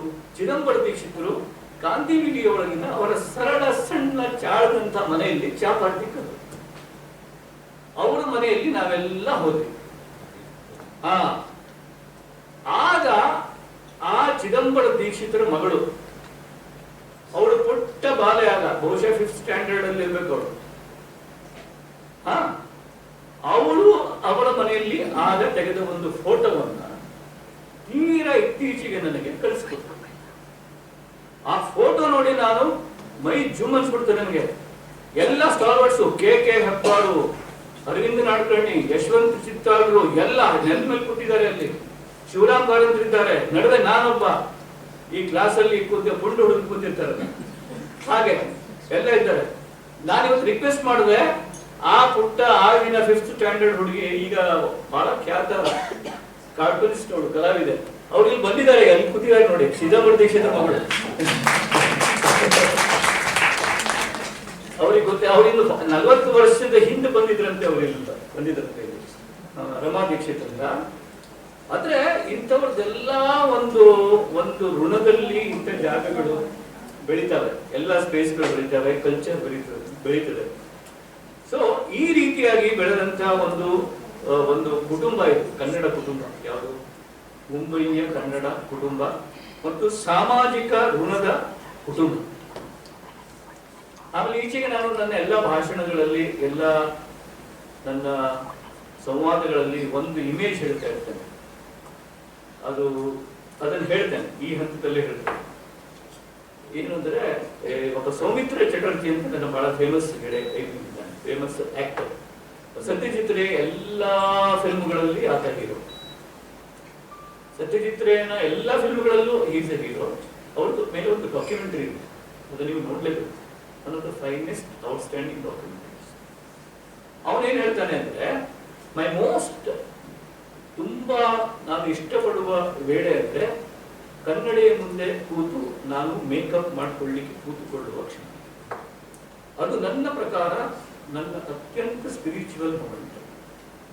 ಯಾಕಂದ್ರೆ ಕನ್ನಡಿಯೊಳಗೆ ಇನ್ನೊಂದು ಲೋಕ ನನಗಾಗಿ ಕಾದಿದೆ ಅಂತ ನನಗೆ ಅನಿಸ್ತಾ ಇರ್ತದೆ. ಹೀಗಾಗಿ ಕನ್ನಡಿ ಒಂದು ಸೇತುವೆ, ಅದು ಒಂದು bridge. I think I must trust the bridge. ನಾನು ಸೇತುವೆಯನ್ನು ನಂಬಬೇಕು.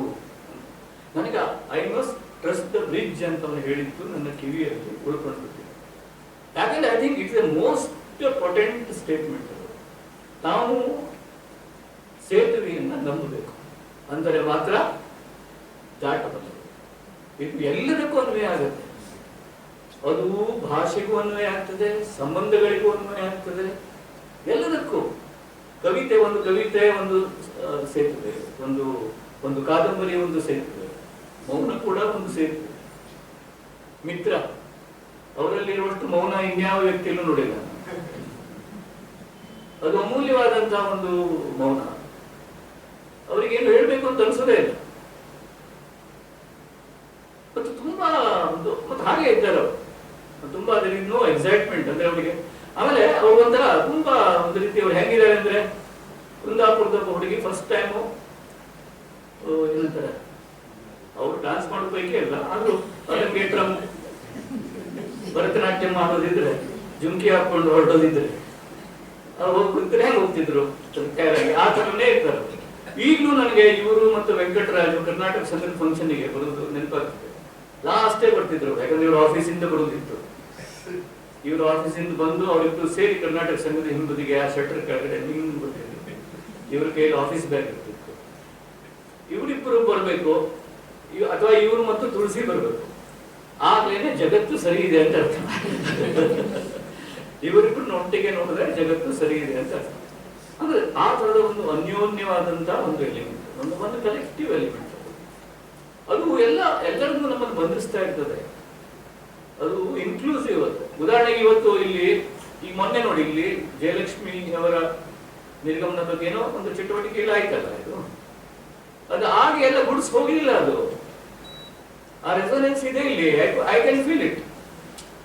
ಗೊತ್ತಾಯ್ತಲ್ಲ, ಈ ಜೋಕಟ್ಟೆ ಗೋಕರ್ಣದಲ್ಲಿದ್ದಾರೆ ಇವತ್ತು.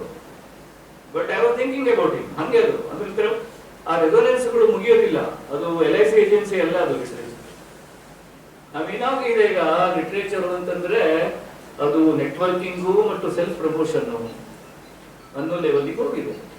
Literature is nothing to do with self promotion and networking. It is something to do about celebration of a collective life. ಮತ್ತು ಅಂಡರ್ಸ್ಟ್ಯಾಂಡಿಂಗ್, ಬದುಕನ್ನ ಅಂಡರ್ಸ್ಟ್ಯಾಂಡ್ ಮಾಡೋದಕ್ಕಷ್ಟೇ.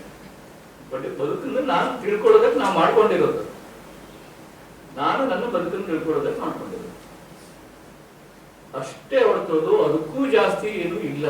ಅತಿ ಸಣ್ಣ ಪುಟ್ಟ ಶೋಕಿ ಇರ್ತದೆ ನಿಮಗಿದ್ದಾಗ ಅದು ಫೈನ್. ಹೀಗಾಗಿ ಇವರೆಲ್ಲ ಇಂಥ ಮೇಧಾವಿಗಳನ್ನು ನೋಡಿದಾಗ ನಮಗೆ ನಾವು ಏನೂ ಮಾಡಿಲ್ಲ ಅಂತ ಅನ್ಸ್ಬಿಡ್ತೀವಿ. ಈಗ ನನಗೆ ಇದನ್ನು ನೋಡಿ ನನಗೆ ಸೋ ಸಂಬಳ ದಿನಕರ್ ದೇಸಾಯಿ ಅವರು ಎಂಥ ಕೆಲಸ ಮಾಡ್ತಾರೆ. ನಾವು ದಿನಕರ್ ದೇಸಾಯಿ ಅಂತ ಚುಟುಕ ಅಂತೀವಿ. ಅದು ನಾವು ಚುಟುಕರು ಅಂತ ಅರ್ಥ ಆಗ್ತದೆ. ಚೌಪದಿ ಮನೆ ಹಾಳಾಯ್ತು. ದಿನಕರ್ ದೇಸಾಯಿ ಇಡೀ ಗಮನಗಳನ್ನು ಎಷ್ಟು ಪಡೆದಿದ್ದಾರೆ. ಕನ್ನಡದ ಮೊದಲ ಬಂಡಾಯ ಕವಿ ಅವರು. ದೇವರನ್ನು ಎದುರು ಹಾಕೊಂಡು ಅವರು ಬರೆದಷ್ಟು ಕವಿತೆಗಳನ್ನು ಯಾರು ಬರೆದಿಲ್ಲ. ಮೊದಲ ಬಂಡಾಯ ಕವಿ ವಿಜಿ ಭಟ್, ಮೊದಲು ಬಂಡಾಯ ಕವಿ. ಅಯ್ಯೋ ಅದ್ಭುತ. ಇದು ವಿಜಿ ಭಟ್ರದ್ದು ಸಮಗ್ರ ಕಾವ್ಯ ಈಗ ಬಂದಿದೆ. ಇವೆಲ್ಲ ಬೆಂಗಳೂರಿಗೆ ಹೋದ್ರೆ ದಯವಿಟ್ಟು ರವೀಂದ್ರ ಕಲಾಕ್ಷೇತ್ರದ ಕಾಂಪೌಂಡ್ ಅಲ್ಲಿ ಸಿರಿಗನ್ನಡ ಪುಸ್ತಕ ಮಳಿಗೆ ಅಂತಿದೆ, ದಯವಿಟ್ಟು ಹೋಗಿ. ನೀವು ಲಾಲ್ಬಾಗ್ ನೋಡಿದ್ರು ಪರವಾಗಿಲ್ಲ, ಅಲ್ಲಿ ಹೋಗಿ ಎಲ್ಲ ಒಂದು ಖಾಲಿ ದೋಸೆಗಿಂತ ಕಡಿಮೆ ಬೆಲೆಗೆ ಸಿಗುತ್ತೆ ಪುಸ್ತಕ. ಸಿರಿಗನ್ನಡ ಪುಸ್ತಕ ಮಳಿಗೆಗೆ ಹೋಗಿ ಅಲ್ಲಿ ವಿಜಿ ಭಟ್ರು, ದಿನಕರ್ ದೇಸಾಯಿ, ಕನ್ನಡದ ಎಲ್ಲ ಶ್ರೇಷ್ಠ ಕನ್ನಡ ಪುಸ್ತಕ ಪ್ರಾಧಿಕಾರದವರು ಅವರ ಸಮಗ್ರ ಸಾಹಿತ್ಯವನ್ನ ಸಂಪುಟಗಳನ್ನು ಕೊಡ್ತಾರೆ. ಬಹಳ ಕಡಿಮೆ ಬೆಲೆಗಿದೆ ಅವೆಲ್ಲ. Not even 150 rupees or 200 rupees per volume. ನಾವು ಒಂದೊಂದು ಫ್ಯಾಮಿಲಿ ಹೋಟೆಲಿಗೆ ಹೋದ್ರೆ 3,000 5,000 ಖರ್ಚು. ಬಟ್ ಸ್ಟಿಲ್ ಪೀಪಲ್ ಹ್ಯಾವ್ ಪುಸ್ತಕ ತಗೊಳ್ಳೋದಕ್ಕೆ ಇನ್ನೂ ಕೈ ಹಿಡಿತದೆ. ಅದು ಯಾಕೆಂದ್ರೆ ಗೊತ್ತಿಲ್ಲ. ಸೊ ಇಂಥ ಈ ಸಂದರ್ಭದಲ್ಲಿ ಬಲ್ಲಾಳವರ ಪ್ರಶಸ್ತಿ ಮಿತ್ರ ಅವರಿಗೆ ಬರ್ತಿದೆ ಅಂತಂದ್ರೆ ಇದು ನಮ್ಗೆ ಹಬ್ಬ. ಇದು ಬಹಳ ಅಪೂರ್ವವಾದ ಹಬ್ಬ. ಇದರಿಂದ ಆಗಬೇಕಾದೇನು ಅಂತಂದ್ರೆ ಮಿತ್ರ ಅವರು ಜಾಸ್ತಿ ಬರಿಬೇಕು. ಮತ್ತೆ